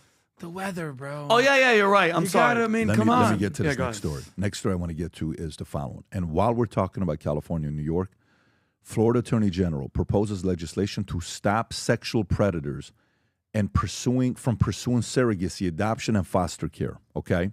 So let me read the story to you, Rob. Is it a video? Yes, sir. Go for it. This is Attorney General James Othmeyer. By now, you know my goal is to make Florida the safest state to raise a family. As a father of 3 little ones, my wife Jean and I know that there is no greater blessing from God than to have children. There's also no greater responsibility than to bring up good citizens. I know there are many couples out there that are unable to have kids, and many are turning to technology and various resources in the hopes of aiding their quest for parenthood, surrogacy being one of these options. That said, in Florida, we have a responsibility as leaders to protect families. And we've seen situations lately where surrogacy has exposed kids to dangerous harm. In Pennsylvania, we recently saw a homosexual couple, including a registered sex offender, celebrate bringing home a newborn. In other states, we've seen situations where parents have obtained children through surrogacy or adoption only to then subject them to repeated sexual abuse. You can this pause that, cannot and okay, so do you see the sensible ideas to protect kids and families? Do you see that? Do you see the sensible, complete opposite of trying to protect transgenders in New York with your taxpayer money? That's the difference. If you have a family and you got kids, and this is the story I was talking about. Oh, you found it. Yes. This is 2 weeks ago. Bizarre discovery of 21 children in L.A. home raises questions about lack of regulations for surrogacy. What? Let me read this story to you, and I'll come to this one, Rob, if you can keep this one up, because they kind of go together. So you heard what story he talked about, right? Highlighting what is going on here. The removal of 21 children from the custody of L.A. area couple has put a spotlight on the practice of using surrogacy to build a family. Surrogacy has no federal regulation, leaving it up to the states to set the rules if they choose to allow. What? What? The kids 15 at the couple's mansion and 6 more living elsewhere were taken by an L.A. County Child Welfare Agency in May after the parents were accused of failing to intervene in the abuse of a baby by a nanny. Police in Arcadia said the children range in aged from 2 months to 13 years old, with most between 1 and 3. Police said the FBI won't comment, but agents are investigating Sylvia Zhang, 38, and Gyurjon Wan, 65, Swan, have not responded to emails seeking comment. Police believe Zhang gave birth to 1 or 2 of the children, while the rest were born by surrogate. Some women who were paid surrogate for the couple now say they were unaware that the couple was accumulating a supersized family, raising questions about their intentions. What were they going to do with these children? Asked the lawyer in San Francisco. So, Tom, your thoughts. Florida versus L.A. madness. Well, the Florida attorney... Actually, I'm sorry. Let me go to Vinny first. Go ahead, Vinny. Okay, yeah. Sorry, Tommy. But I think, and I'm pretty sure Tom's going to agree, this should be a federal law yesterday. Okay, remember last week we talked about that gay couple that adopted the baby? One of the fathers, Brandon Keith Riley Mitchell, was convicted of child porn, sexual abuse of a minor. Pay attention to what he was in trouble for. Endangering the welfare of children and corruption of minors, okay? And I did some research, and guess what, Tom? They still have that baby, who is a boy, remind you, in their home, okay? Which to me, that's criminal negligence by the system. The child isn't their blood, so that means there's zero natural protection. We're talking about a predator. Think about this, guys. A predator is alone with the baby. He's changing him. He's bathing him, and he's tucking him in at night, all right? And it's just one day, the stranger baby, because it's a stranger, is going to grow up and become the same age as the people that this guy freaking abused and sexually assaulted, okay? And we shouldn't be waiting for the headline of what went wrong. We know what the hell is wrong. It's the system at this point is just as much to blame as a freaking predator. Why is this even an issue, Pat? This should be not just a Florida thing. The whole freaking nation. And you should see how much flack I got online, me and people messaging me, gay people, like, how dare you? You're homophobic. You're blah, blah, blah, blah. Bring that shit on. No gay couple should have, especially one that was in trouble for, I'll say it again. Let me say it one more time. What was he in trouble for? Child porn, sexual abuse of a minor, and endangering the welfare of children. And you guys think that guy should have a freaking boy, a baby in his house, we're kissing him and he's changing him. Get the hell out of here with that noise. Keep coming at me. Go ahead, Tom. There's laws in the United States. When there is a live birth, there has to be a birth certificate. And that birth certificate is your path to a social security number and path to recognized citizenship. So let's just look at the legal stuff. And I'm just as emotional as you are about the fact that there's uncorrected things going on out there with sexual predators. When a surrogate has a child, the birth certificate first recognizes who is the legal individual that had that baby. This is the mom. She can decline to state the father, or I don't know, or I don't recall, or, there's another bizarre things that she can say. Then they have to go to court and say, it's called the post-birth order, where you go to court and you basically adopt the child on the birth certificate, and they say, this is a surrogate adoption we're doing, and they don't call it adoption, it's surrogacy. And then the court order, like Florida's Department of Vital Statistics, has to, under a court order, then change the names on the birth certificate, so now that these are the legal parents. Now, the name of the surrogate is removed and sealed. So that's how these kids that grow up have to go through all this stuff to somehow find out who their birth mom was, if they were so interested. So you have a process to review surrogates. And it's a failure of the system, Vinny. It's a failure of the system. If you're on parole, you can't buy a gun. Yes. And if you go in and you buy a gun because the background check miss something, that's a failure of the system.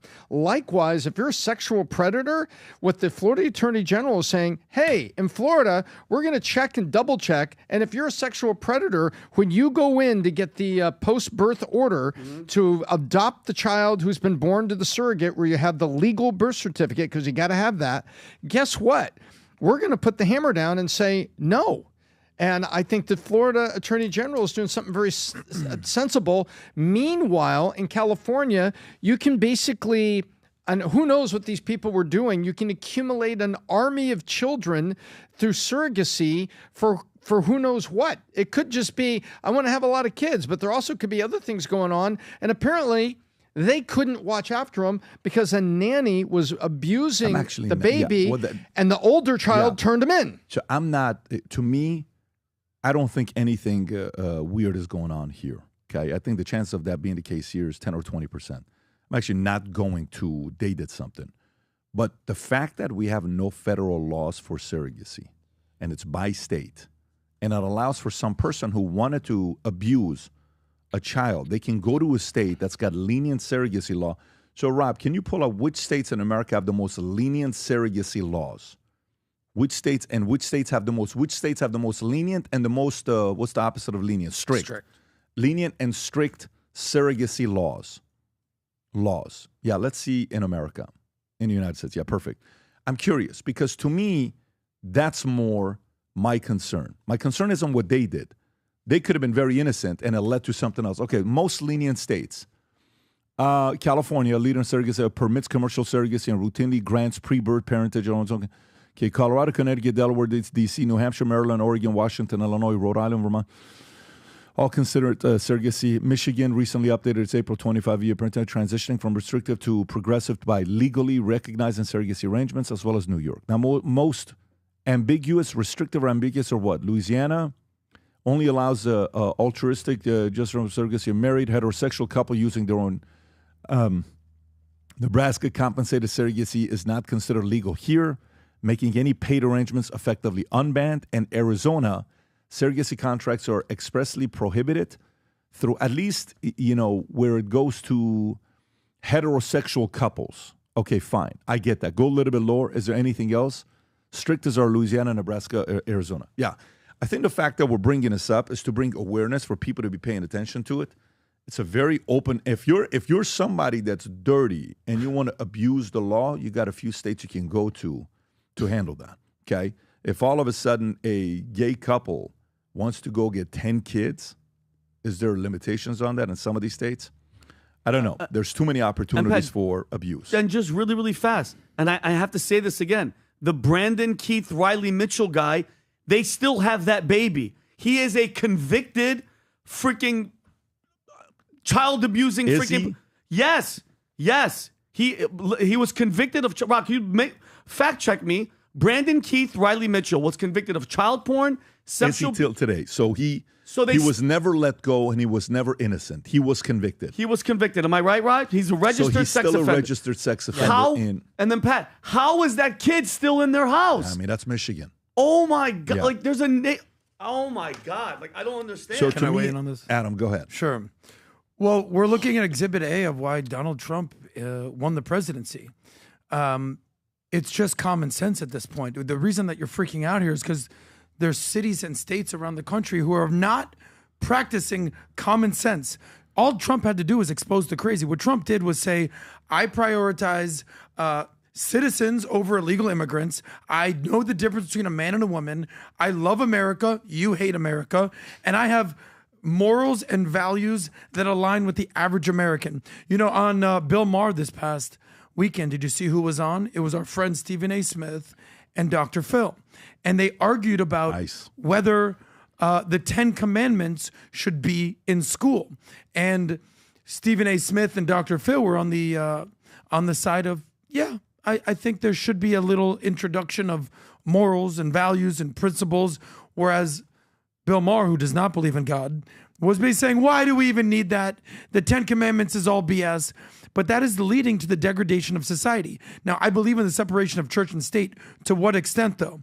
Judeo-Christian values, the 10 Commandments is what this country was founded on, right?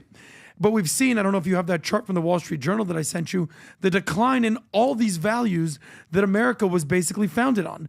The decline of religion, the decline of patriotism, which very much bothers me, the decline of having children, and community involvement. Americans pull back from the values that once defined us. That's what's going on here.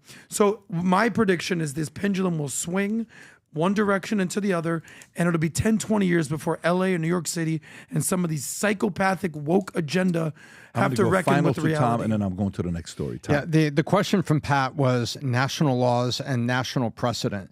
And when Roe v. Wade, that was a national law that was governing abortion. And then Obergefell versus Hodges. That was a national case in 2015 that legalized same-sex marriage for all 50 states.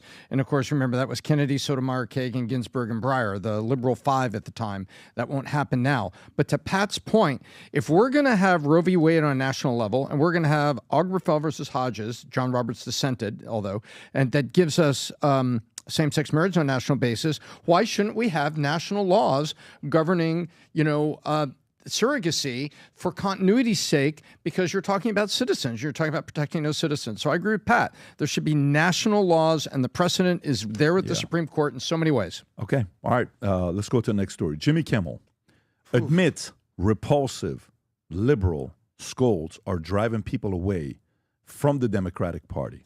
He admits. And here's what he had to say. And he's on the podcast with Sarah Silverman, right? That's the other girl. Yeah, go ahead, Rob. It's the loud voices that scare people from saying what they believe and make you think twice about a joke or whatever, these things. And, a lot of their points are valid, but a lot of them are also just repulsive. And I mean, they repel people from, they go like, oh, you're no fun. I don't want to be around you. And I think that if you had to boil it down to like one thing, that's kind of what it is. It's like, oh, you're no fun. I don't want to be part of your group. Yeah, it's funny. First of all, Sarah Silverman needs a better audio person that's working for her. How horrible was that? Yeah, that was pretty pathetic. Maybe she needs to connect a couple of our guys here. But I would tell you this, when I'm hearing that, I responded back to Kimmel, and this is what I had to say. I have no problem with Kimmel having opinions about any of these things. But here's what I said. I said some unsolicited advice for you. If you wanted to be a pundit, go to CNN or MSNBC and share your opinions. But your job as a late-night host is to entertain Americans who are burned out with divisive politics. You failed miserably. People don't have a problem with Jimmy Kimmel's opinions. People don't have a problem with Stephen Colbert's opinions. They have a problem that your job wasn't that. And that's why you failed miserably. You failed.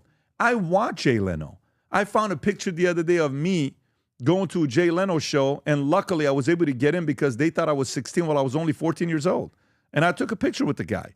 And, they said, who's here? We screamed out, we came here from Vancouver. We have no clue where Vancouver is. We went up on the stage, and we took a picture with Jay Leno. We're like, oh, my God, we met Jay Leno. It was so funny. We were one of those guys that would go stand in line to listen to Leno. Maybe I got to bring the pictures next time to show it to you. What's the point here? Their job is to entertain. Their job is to make us laugh. Their job is to make us sit there and be like, oh, my God, that's so funny. That's hilarious. That's good. And all of a sudden, if you don't take the vaccine, if you don't do this, if you vote for Trump, if you do that, you know what? Just go work at MSNBC and work with Maddow. Just go to CNN. It's okay. Nothing wrong with that. But your job wasn't that, Jimmy. Neither one of you. Your job wasn't that, Colbert. That wasn't your job. Tom, your thoughts on this whole thing with Jimmy Kimmel? Well, Jimmy, you bought into it. You made it your own, but you got used, buddy. You are responsible for who you are and who you became and what you did, but you got used because the whole ABC network was 100% behind Kamala, 100% anti-Trump in 2016, and you bought into it and you guided that. If you had held a little bit of your independence, buddy, you could have been a different guy. But look at all of them that became bitter. Kimmel, so bitter. Colbert became so bitter. And he had the dancing COVID things. My gosh, you're a propaganda machine for the government that's now been widely discredited. I just think it's so ironic, and Rosie O'Donnell too this past weekend, it's so ironic that everybody now is saying, wow, it's not the party, it's the loud voices that scare people. You were one of the loud voices. What are you talking about? You were a loud voice that was on a prime network in that late night zone where people were watching. Not very many now, but at the time there was initially. And now you're like out there saying these things.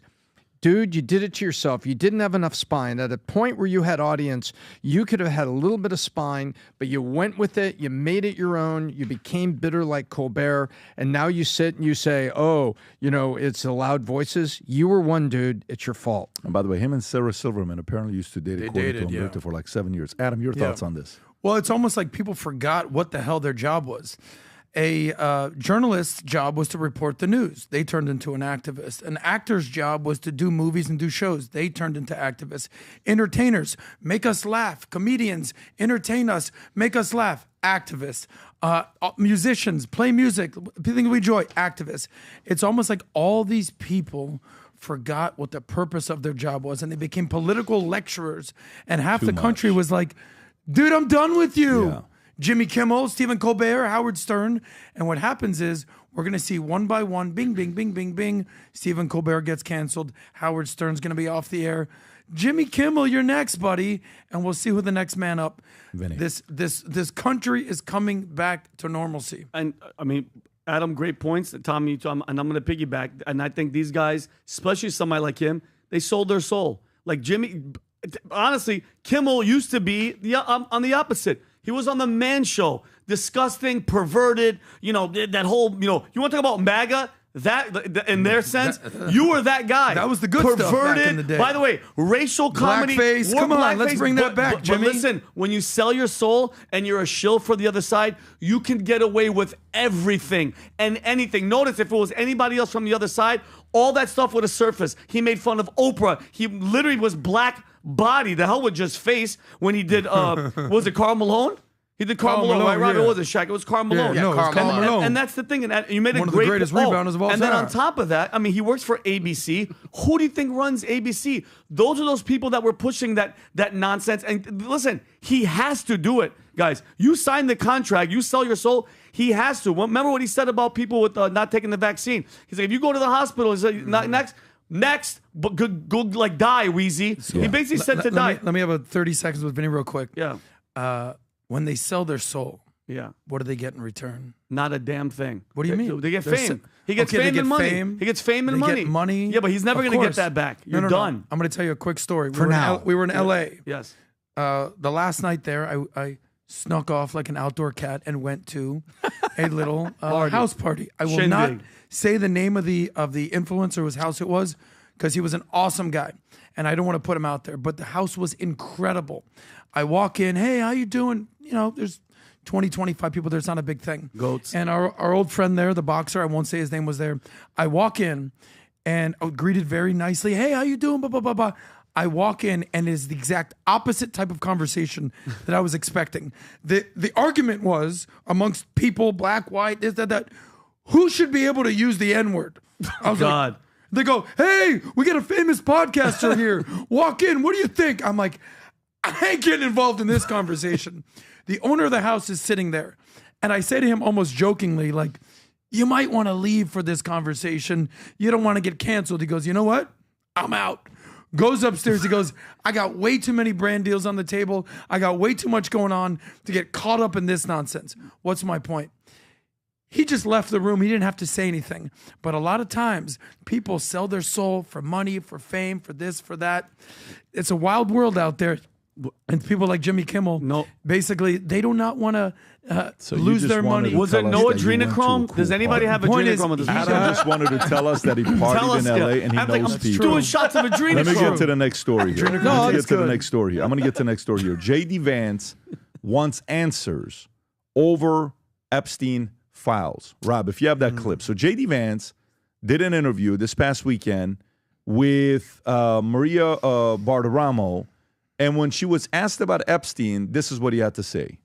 Said very clearly, because we've had other meetings about that, is that he wants us to be fully transparent and he wants the credible information out there. So we're working to compile the thousands and thousands of documents that are out. 30 seconds before this, she asked, did you guys have a meeting just about Epstein just yesterday at the White House or something?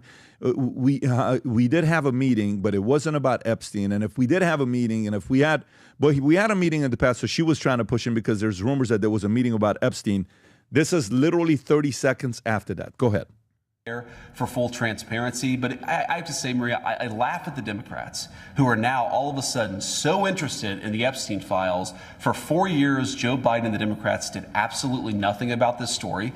We know that Jeffrey Epstein had a lot of connections with left-wing politicians and left-wing billionaires, and now President Trump has demanded full transparency from this, and yet somehow the Democrats are attacking him and not the Biden administration, which did nothing for 4 years. Was it the right move for Cuomo to send subpoenas to the Clintons. It absolutely was, and it drives home how, while the Democrats have tried to make this Epstein thing about anything but, the fact that Democrat billionaires and Democrat political leaders went to Epstein Island all the time, who knows what they did, but it's totally reasonable to ask these questions. What you saw in the House's subpoena is they are trying to investigate all of the things related to this particular case. I know a lot of Americans want answers. I certainly want answers. Rob, I just sent you another clip. While this is happening, Texas prison camp where Ghislaine Maxwell has moved, steps up security. There's a bunch of different stories that are coming up here, right? But there's Michael Cohen. We showed one about 3-4 weeks ago, if you remember that, when I showed this here. This is a very different way he takes it here. And watch what he has to say. He can totally double down and trash Trump, but he doesn't. Why not? Play the clip. I don't believe that Donald Trump was on Epstein's island. Why? He said it more than 5-6 times, and he says it very openly. Now, Donald Trump says many things openly. Yeah, I was going to say this is different. He doesn't always flirt with the truth. That's true, but I know Trump, and I know that he's saying it for a purpose. Now, is he in the file? Absolutely. Why? He's in the black book. He took free flights with Epstein down to Palm Beach. If he turns around and says that he was never on the island, rest assured, he's going to use that as the basis for why this whole thing, again, is a witch hunt against him. He'll take the grain of salt and he'll make it into the entire, Right. He'll absolve himself. Yeah. Right. Vinny, thoughts? Listen, unless something really major happens, this is going to go down for Trump's second term as the biggest scandal. This entire situation, I get what J.D. Vance has to do, Pat, and say, the talking point is blame the Dems, but the Dems weren't the one promising that all this stuff was going to get released, okay? He didn't have people like Bongino and Cash Patel and everybody promising out the wazoo that this was going to get released, and now the complete BS and lies. And just a FYI, Ghislaine Maxwell, who's convicted of child sex trafficking, okay, on top of conspiring to recruit and groom underage girls and all that stuff, okay? She sat down for 9 hours with Todd Blanche. Okay, do you guys know who Todd Blanche is? No, he's the Deputy Attorney General now. Guess who he used to be? Donald Trump's personal lawyer. So you sent Donald Trump's old lawyer to go sit down with her, no cameras, no lie detector, just a closed-door conversation, and we're supposed to believe that she just said Donald Trump wasn't on there. Okay, like that. Is anybody even going to take that as truth? It's just all this keeps. I don't even know what to think anymore. Okay, and for him, guess what? Okay, Trump wasn't at Epstein Island. I don't think he was on the island, but there was many other instances where you could be hanging out with Jeffrey Epstein and something crazy could have happened. The guy lived in New York. You live in New York. Okay, God forbid Trump was somewhere and hanging out. All these, what were all the teen model US? What was that? What was the thing that he bought? Miss America. Miss America. Who knows who's around, who's young, and then they record you? I don't know. Did he ever hang out at Epstein's house, or was he at a party where Epstein are there, and maybe they recorded something? So you're fully at the place where you're speculating that Trump might be tied to it. You're not saying, well, Michael Cohen's saying that this is another thing that they're using against him as the next witch hunt that they're trying to go after him. You don't believe that. No. You believe there's some credibility to the story? Pat, because of the way that Trump and the administration and everybody's acting right now, you're acting guilty. You know what I mean? You're acting guilty. All the footage of the thing that they released that has 3 minutes missing. It's like the biggest bot. They botched the whole thing up. Okay, Trump should have just came out initially and said, you know what? Bongino and Cash Patel, they're all full of crap. That's what he should have said. Instead of saying, no, it's the Democrats, just like how they did with Russia collusion. It has no correlation to Russia collusion, okay? And the reason the Dems didn't release anything, PBD, because Bill Clinton is one of the biggest ones. His name is plastered all over it. 26 times on the freaking Lolita Express. And even Kevin Spacey. Do you remember what Kevin Spacey said, Tom, when they were traveling to Africa or whatever? And he goes, they had young girls on the plane and he didn't want nothing to do with it. Obviously, it's Kevin Spacey. He admitted it. He goes, I didn't know who the Jeffrey Epstein was. But yeah, there was young girls on there. And FYI, and this is a fact. Fact check me, Rob. Bill Clinton, when he flew on Lolita Express, he didn't have Secret Service on there with him. What does that mean? You don't have Secret Service? Isn't that a breach of protocol, presidential protection, Tom? Why wouldn't you want to have them on there? So maybe they could be witnesses later on? Could you fact check that, Rob? If when he was flying, did he had Secret Service not be on the plane? This stinks to high heaven, okay? I just want the truth. By the way, we were promised JFK. What did we find out? CIA was involved. Maybe Israel was involved. No clear evidence. What? Okay. Did you not read any of the because JFK wanted to go check if they had nuclear weapons and they, it was probably the Mossad. They killed JFK. Adam, I'm just saying what I'm saying is this is what was all that released. Yeah, of course. No definitive answers. No doubt. We were promised MLK stuff. Nothing. It's all smoke and mirrors, and we never Vincent, get the answer. Can I ask you a question, my emotional, angry friend? I'm not angry. I'm not angry. I'm just spitting facts. You are angry. It says it on your shirt. But I'm not angry right now. I'm going to give you two options. I actually feel great. Option A, Donald Trump figures out the world, solves all these wars, peace deals, economy, tariffs, everything goes according to plan, shuts down the border, immigration, everything. But you never figure out what happened with Epstein and on Epstein Island. Or the world falls apart, everything goes to shit, the tariffs don't work, there's wars, but you find out every single piece of information about Epstein and that black book. Which one do you pick? Very interesting. Which one do you pick? Hold on really fast. Option A or B? Hold on really fast. Adam, Trump, tariffs, world, war, Israel, everything, and you find out he was with an underage girl. What do you think? Hold on. So you're answering the question with a question. Yeah, because your question is if and what if. No. If you found out that there's footage of the president of the United States sleeping with an underage girl, how do you feel? How does the rest of the world do? What do you mean? How Does the rest of the world just be amazing? I'm saying, does he get accountability? Because it doesn't matter. Let me answer the question. I would pick option A 1,000,000 times out of 1,000,000, and let the theorists conspire over whatever they want. I'm saying whatever they want to figure out Epstein. It's a fact. I want signal versus noise. You want the noise, No, and I that's don't. cool. That's Adam. You absolutely if you didn't want the noise, entire situation. No. Adam, how Vinny, many times do I have to say don't accountability turn this in front around. of you? I asked you the question. You dodged it and flipped it on me. You said Answer option A or B. You said a maybe. I don't want just maybes. option A or B. I don't. Do you want the world to do incredible, but you don't find out about Epstein, or you find out everything about Epstein, but the world falls apart? What do you pick? If finding just out, answer the Adam, question, the world dude. falls apart. I want if B means, and this is where you fail to completely boggles you could just say your mind. A or B, but you're Adam, keeping the talk. This is what Keep boggles talking, your mind. Keep talking. This is what boggles your mind. Go ahead, boggle that mind, accountability. How many times do I have to say it? If you've done the deed, you have to pay the price. Plain and simple. I don't care. That's what you fail to understand. You pick option B, and you want to govern a city in a world of ashes. Adam, because if the city was built on pedophilia, let it burn. Okay. I'm sorry, Adam. That's how you don't think the way that I do. And I still love you. I'm not advocating for pedophilia. I'm advocating for there's a million other things that are more important than Epstein. But this is your number one thing. I get it. I care about kids getting raped and murdered, Adam. That's my thing. You just Sorry. went totally. No, I didn't, because that's what we're talking about. Okay. Over here if you need me, Pat. Tom, by the way, what would you pick? Option A or B? Tom, could you help us out? Option A or B? I'm simply showing what Michael Cohen said. And Michael Cohen is the number one guy that would want to go after him. Number one Trump hater that in the would world. want to destroy Says him. Trump is innocent. And why is he not doubling down? And he spent more hours with him than any of the guys that are with him on the administration right now, except for a couple people. Okay? And he knows all his dirt. It's your lawyer for 20 plus years that flipped on you. You don't think he talked to the lawyer about, hey, how do we handle Epstein? How do we do this? How do we do that? Why is he not saying anything? I don't know. It's in the weirdest way. Cohen has a lot of credibility. But we'll see. We'll see what's going to happen there with this story. All right. What else do we have before we wrap up? Is there any other story, Rob, that we haven't covered do you want to wrap discuss this the up? WNBA or no? Let me see if I got another story before I go to the WNBA. Tom, is there any other stories you guys got before we go to that? About the Israel Al Jazeera? Yeah, let's go to that. Okay, let's go to that. Let's end on a So light. I'm gonna end, by the way, I'm gonna end on a light video I saw last night that made me laugh that I'm gonna share with you guys. What a funny prank. I think the rest of you guys are gonna enjoy as well. Okay.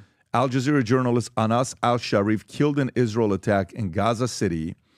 And so a 28-year-old well-known Arabic correspondent who reported extensively from northern Gaza, was killed in what appears to be a targeted Israel attack on a tent for journalists outside the main gate of Al-Shifa Hospital in Gaza City, as confirmed by the hospital director. Al Jazeera media network denounced the attack, stating it was yet another blatant and premeditated attack on press freedom amid the catastrophic consequences of the ongoing Israel assault on Gaza, which has seen the relentless slaughter of civilians, forced starvation, and the obliteration of entire communities. The Israel military admitted targeting al-Sharif, claiming in a statement he served as the head of a terrorist cell in the Hamas terrorist organization and was responsible for advancing rocket attacks against Israel civilians and IDF troops. Tom, your thoughts on the story? Well, there's a lot of sources that came out overnight. IDF made a post about it on X. You would expect people are going to say, oh, of course the IDF says that he was there. You know, that's their propaganda. But there are other sources that were in here too that maybe they're just repeating the IDF. But there's information, and people appear to be publishing receipts here of, databases and things where he had been identified. And by the way, regardless of how you feel about this and journalists in war, which is a different topic, on this particular one, they're pointing out that, in the dirty trick department, Hamas has got quite the resume. And hiding behind civilians, hiding in hospitals, under hospitals, posing as doctors, and posing as media, Hamas does this. And so would it surprise me that this journalist was actually a leader of a minor cell? And when his cover got blown, then people are saying, oh, it's a smear campaign by Israelis. It's a smear campaign. He really was this. Well, maybe his cover got blown. He got outed. And so what I mean, outed as a member of Hamas. What's that picture, Rob? Yeah. Well, here's what I was going to say. Where is he? He's the guy in the middle. That doesn't look anything like him. That's the guy? I don't think that doesn't look like the guy to me. The guy that we just saw that Rob showed, that doesn't look like that guy. No, yes, it does. A couple of years different. That's him. A couple pounds different. Well, regardless, here's what's happening right now. I just went on Amazon and I just bought a nice little journalist press kit for $19.99. What I've realized is I don't emotionally react to stories that come out, good, bad, or ugly. I wait for the facts to come out. Do I want to see actual journalists who are reporting actual real news die? Hell no. We report stories here. We know journalists. I do not want anybody dead, innocent journalists whatsoever. But what I've realized is that there's a lot of propaganda and there's a lot of people who are embedded in society here who are honoring the Hamas. This guy right here, after cover, honored to stand with our crowns. So whether it was this journalist or the journalist you're speaking about or any other journalist, this is who they are. I remember a story of a journalist was found in Gaza, and they were like, oh my God, we captured this guy. They went and found his house. 3 hostages were in his house. This was a journalist. So just because you're a journalist doesn't mean you're immune from accountability. And they weren't being interviewed about the horrors of war. Rob, can you ask Grok if that's actually him? I'm just curious. Okay, whether it was him or whether it was his best friend, the reality is this. Oh, so just kill him if that's his best friend? Well, here's what I love about Israel at this point. They're not even denying it. They're like, no, we went after this guy. We believed that he was a terrorist, so we took him out. That's clarity to me. I don't want to see innocent people die at all. Unfortunately, it's kill or be killed in the Middle East, and some people just can't understand that. And the woke West and the woke right just don't understand these people are coming to kill you, and it's kill or be killed. I'm sorry, that is what it is. Go for it, Vinny. What's the thing that you said right before about they said that they did it because they were targeting him, or cosplaying as journalists? What I'm asking is, did they say that they were targeting him after the fact? Like, oh yeah, we were going after for I this don't know. guy, You're or the was it expert on this, an man. accident? No, Adam, I actually read the news. I don't sit in the car and watch the news on the way here. I actually stay up till 1 o'clock in the morning and I actually do my research. And I did a bunch of research. What'd you find? And I just found That out that Hamas are nice they freedom bombed fighters the and they're good beautiful talking point. humans? Very good talking point. What'd you find? I love the fact that when you're just asking questions, I'm either a Hamas supporter or I'm going to be anti-Semitic. No, but go ahead, make your point. It's the neither. What I'm saying is, I didn't bring up that. You just can't did. even. They banned reporters from even being in Gaza. They banned international reporters. How are you supposed to know? Why are you banning them? If you have nothing to hide, let us see what the hell's going on. Because these reporters work for a company called Al Jazeera. Where's Al Jazeera based out of? But Adam, you don't just bomb a tent with people next to a hospital and then just go, yeah, he worked for Hamas. And I'm not saying, listen, I don't know the facts, Adam. But what I'm saying is, if you're That's not where letting, the clip should end. who has killed the most? Who has killed the most reporters, Pat? Did we do the numbers? Tom, what is that? Syria did. Yeah, this is. Do we have that? You can search for it. There's a Israel lot of Defense Forces, Tom. That's like but there's others too. There's another media outlet that was Maya TV and everything, and it may be parroting the IDF thing. But there's people that are out there publishing receipts on this that appear to be receipts. I don't know the validity of it, but you know what? There's a heck of a lot going on here. Look, is this the first? Just do this logically, Vinny. Is this the first reporter to die in an armed engagement over there, to be in the wrong place at the wrong time? In the wrong place at the wrong time? No. And actually, so let's assume they're a reporter, not the first. Then why is there so much static on this one? What do you mean? That's what I'm asking. Why is there so much fuzz? Like somebody shook up a root beer and opened it. It only killed 5 reporters. It only killed 5 reporters reporting on what's happening on the ground. It kind of bothers me that there's so much buzz on this reporter. No, Tom, it shouldn't be. I don't think it's just about this reporter. I think it's just for the past 2 weeks, all I've been hearing and seeing is... Are you saying like this is a George Floyd thing they're capitalizing off of? Yeah, or something. And why is there so much buzz on this guy to say, it was so many sources, unless the IDF is just doing the most amazing marketing between Saturday and Sunday, pushing out all these fake receipts and everybody else is pushing them, Pat? That seems weird to me. Why is it so important to say that this reporter Vinny, I think, was there? Do you trust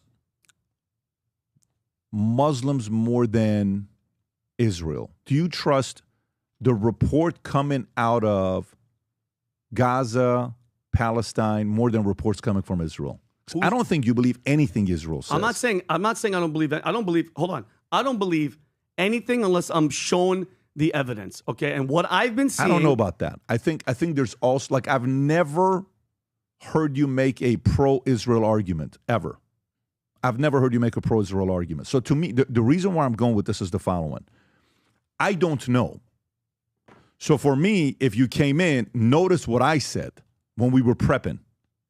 I said, is it true that Israel the last 2 years has killed the most journalists? I'm the one that asked that question this morning, pre-getting started.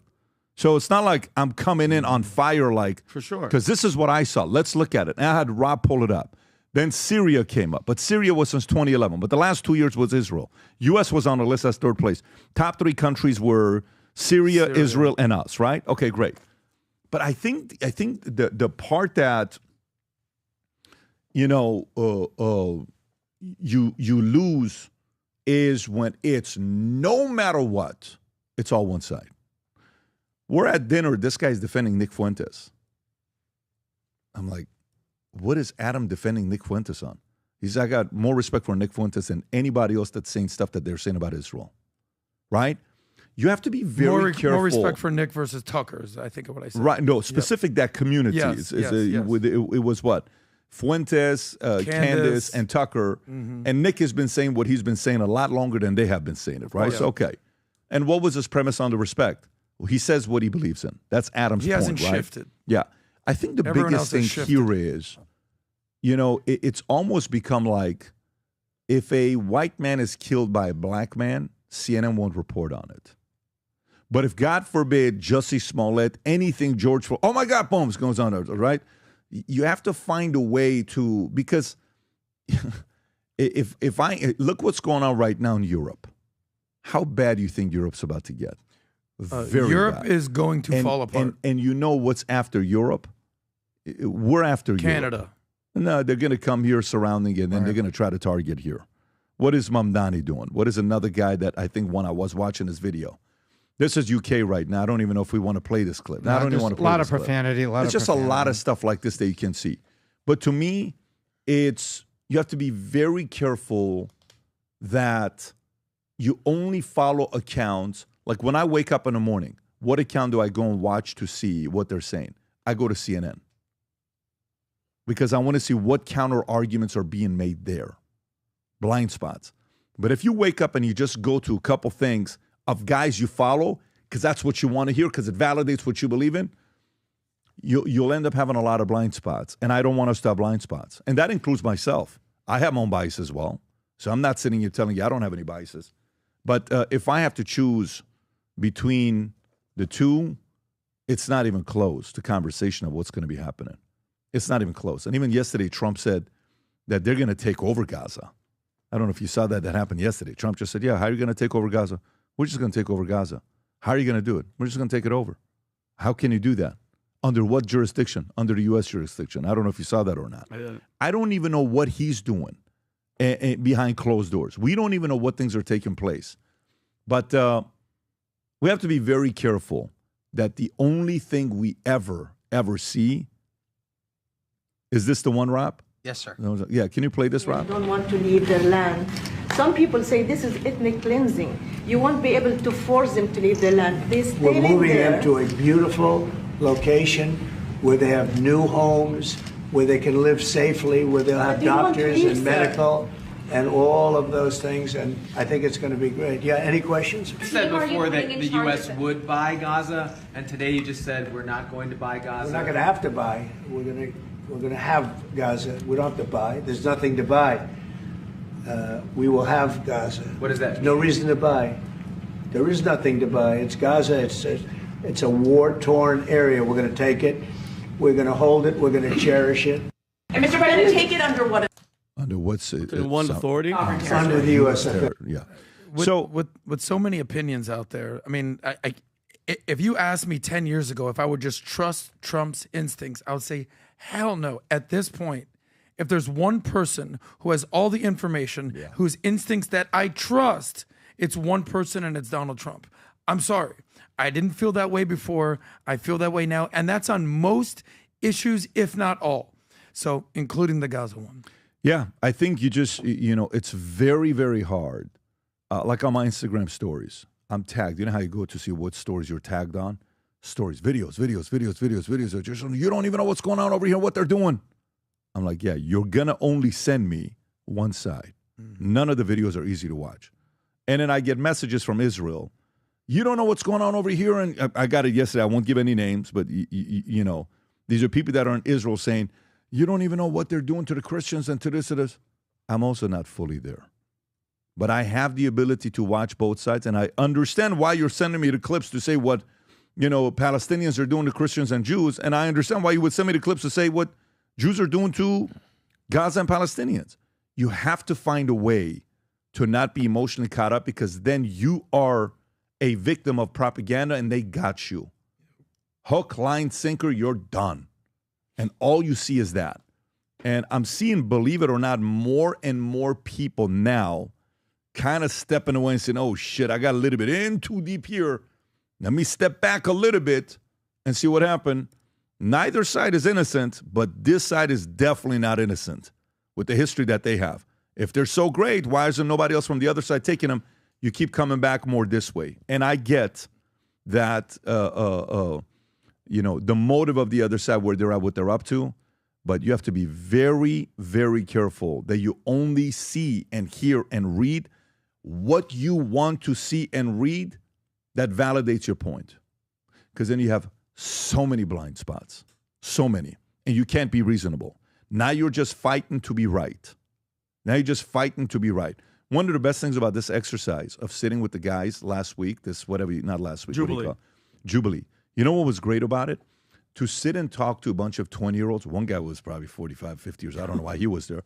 But to sit and talk to all these other guys that are students, it's also to see, oh, okay, that's an interesting argument. Let me go look into that. Like, I myself have things to go look into after the conversation with them to say, why did they say this? What was this? Okay, got it. This one. Well, this got a good point here. One of the guys had a good point that I brought him back at the end to debate it. But I can't just go thinking, I'm going to beat everybody in this. No, because then you'll never learn. You'll only be one-sided. Can we finish with a laugh? Yeah. And then, Rob, can you play this clip here? So let me tell you guys what this clip is. This is a guy, by the way, ladies and gentlemen, if you got kids, this is not the part for them to hear because there's some profanity. This guy decides to call his friends and tell them sweet dreams. And his friends are like, what? So good. Have you seen this? Not at all. Yes, of course. So This is great that you amazing. have you seen this, Tom, or no? The fact that you haven't seen this is going to make it even better. Go ahead, Rob. Yo, what's good, bro? What you got going? Why was that? No, I'll just call and tell you good night, bro. Sweet dreams. Hello? What? Hello? Yeah, what do you mean, good night? I'm about to lay down, bro. I'm about to get in the bed. I just want to call and tell you good night, bro. Sweet dreams. Nighty night, baby. Nigga, why the hell you call? Why are you telling me good night? I hope you sleep tight, bro. Nigga, what? What you mean you want me to sleep nice? All right, bro. I'm going to talk to you tomorrow, man. Sweet dreams. What do you have going? What sweet dream? Nigga, I'm about what's going on? Are you good? Are you good? Yeah, bro. I can't wish that you sleep good tonight, bro. Nigga, when the hell have you ever wished? All right, bro. I'm gonna sleep tight, so I'm gonna holler at you. All right, bro. All right. Nighty night, player. Don't call my phone doing this. You know what? Where's the red button on this? Hold on. That is so. So then he calls another guy. Yeah. Look at the dog. But what a great prank. He calls his other friend. So So good. what a red button that on this? By the way, there's multiple of these that have Watch gone this viral one. like Watch this. it. He calls it. One more. He said, I want to do one more. He's having so much fun with it. What's good, bro? What you got going on? Shit, I was just on the phone with my boy. Anything I? Yeah, bro. I just want to call and tell you good night, bro. Sweet dreams. Fuck you talking about? Yeah, bro. I'm about to lay it down, bro. I just want to call and tell you good night, bro. I hope you sleep tight tonight. Yeah, I love you too, money. You didn't even It's been so many nights since I've seen you. You haven't called me to say good night, but tonight is the fucking night you want to call me to say good night. Yeah. What's happening? Are you alright? Yeah, bro. I just hope I hope you have sweet dreams tonight. I'm gonna have sweet dreams, so I hope you do too. You want to hug, nigga? You're gonna hang up, Rob. You're gonna hang up. Right there. so Just good. hilarious, man. These pranks that they pulled. That guy had me random. going randomly. Anyway, Sweet dreams. guys, do me a favor, Rob. Can you run a quick poll on Monday, Wednesday, Friday, or Tuesday, Thursday? Okay, we're going with this for a couple weeks. See what happens between now and the vault. But which do you prefer? Monday, Wednesday, Friday model or Tuesday, Thursday model? Because after today, we're not going to do podcasts tomorrow like we usually do. We're going straight to Wednesday. And if we won't do Thursday, we'll go to Friday. But to run the last poll, I'm curious, guys, if you can comment on it. And aside from that, gang, it's been great spending time with you guys. We will do this again on Wednesday. 9 a.m. Add it to your calendar. We're trying to get started as close to 9 o'clock as possible. Today we went 9:04. And hopefully we'll get Wednesday right off the bat at 9 o'clock. Sharp. So what are they saying? They are saying Monday, Wednesday, We'll Friday. see. Still? Let's let this play out. It's going to stay in the 80s. Hey, everybody, sweet All right, dreams sounds out good. there, God bless guys. everybody. Sweet Take dreams. care. We love Bye-bye, you. bye-bye. Good nighty night. Good night.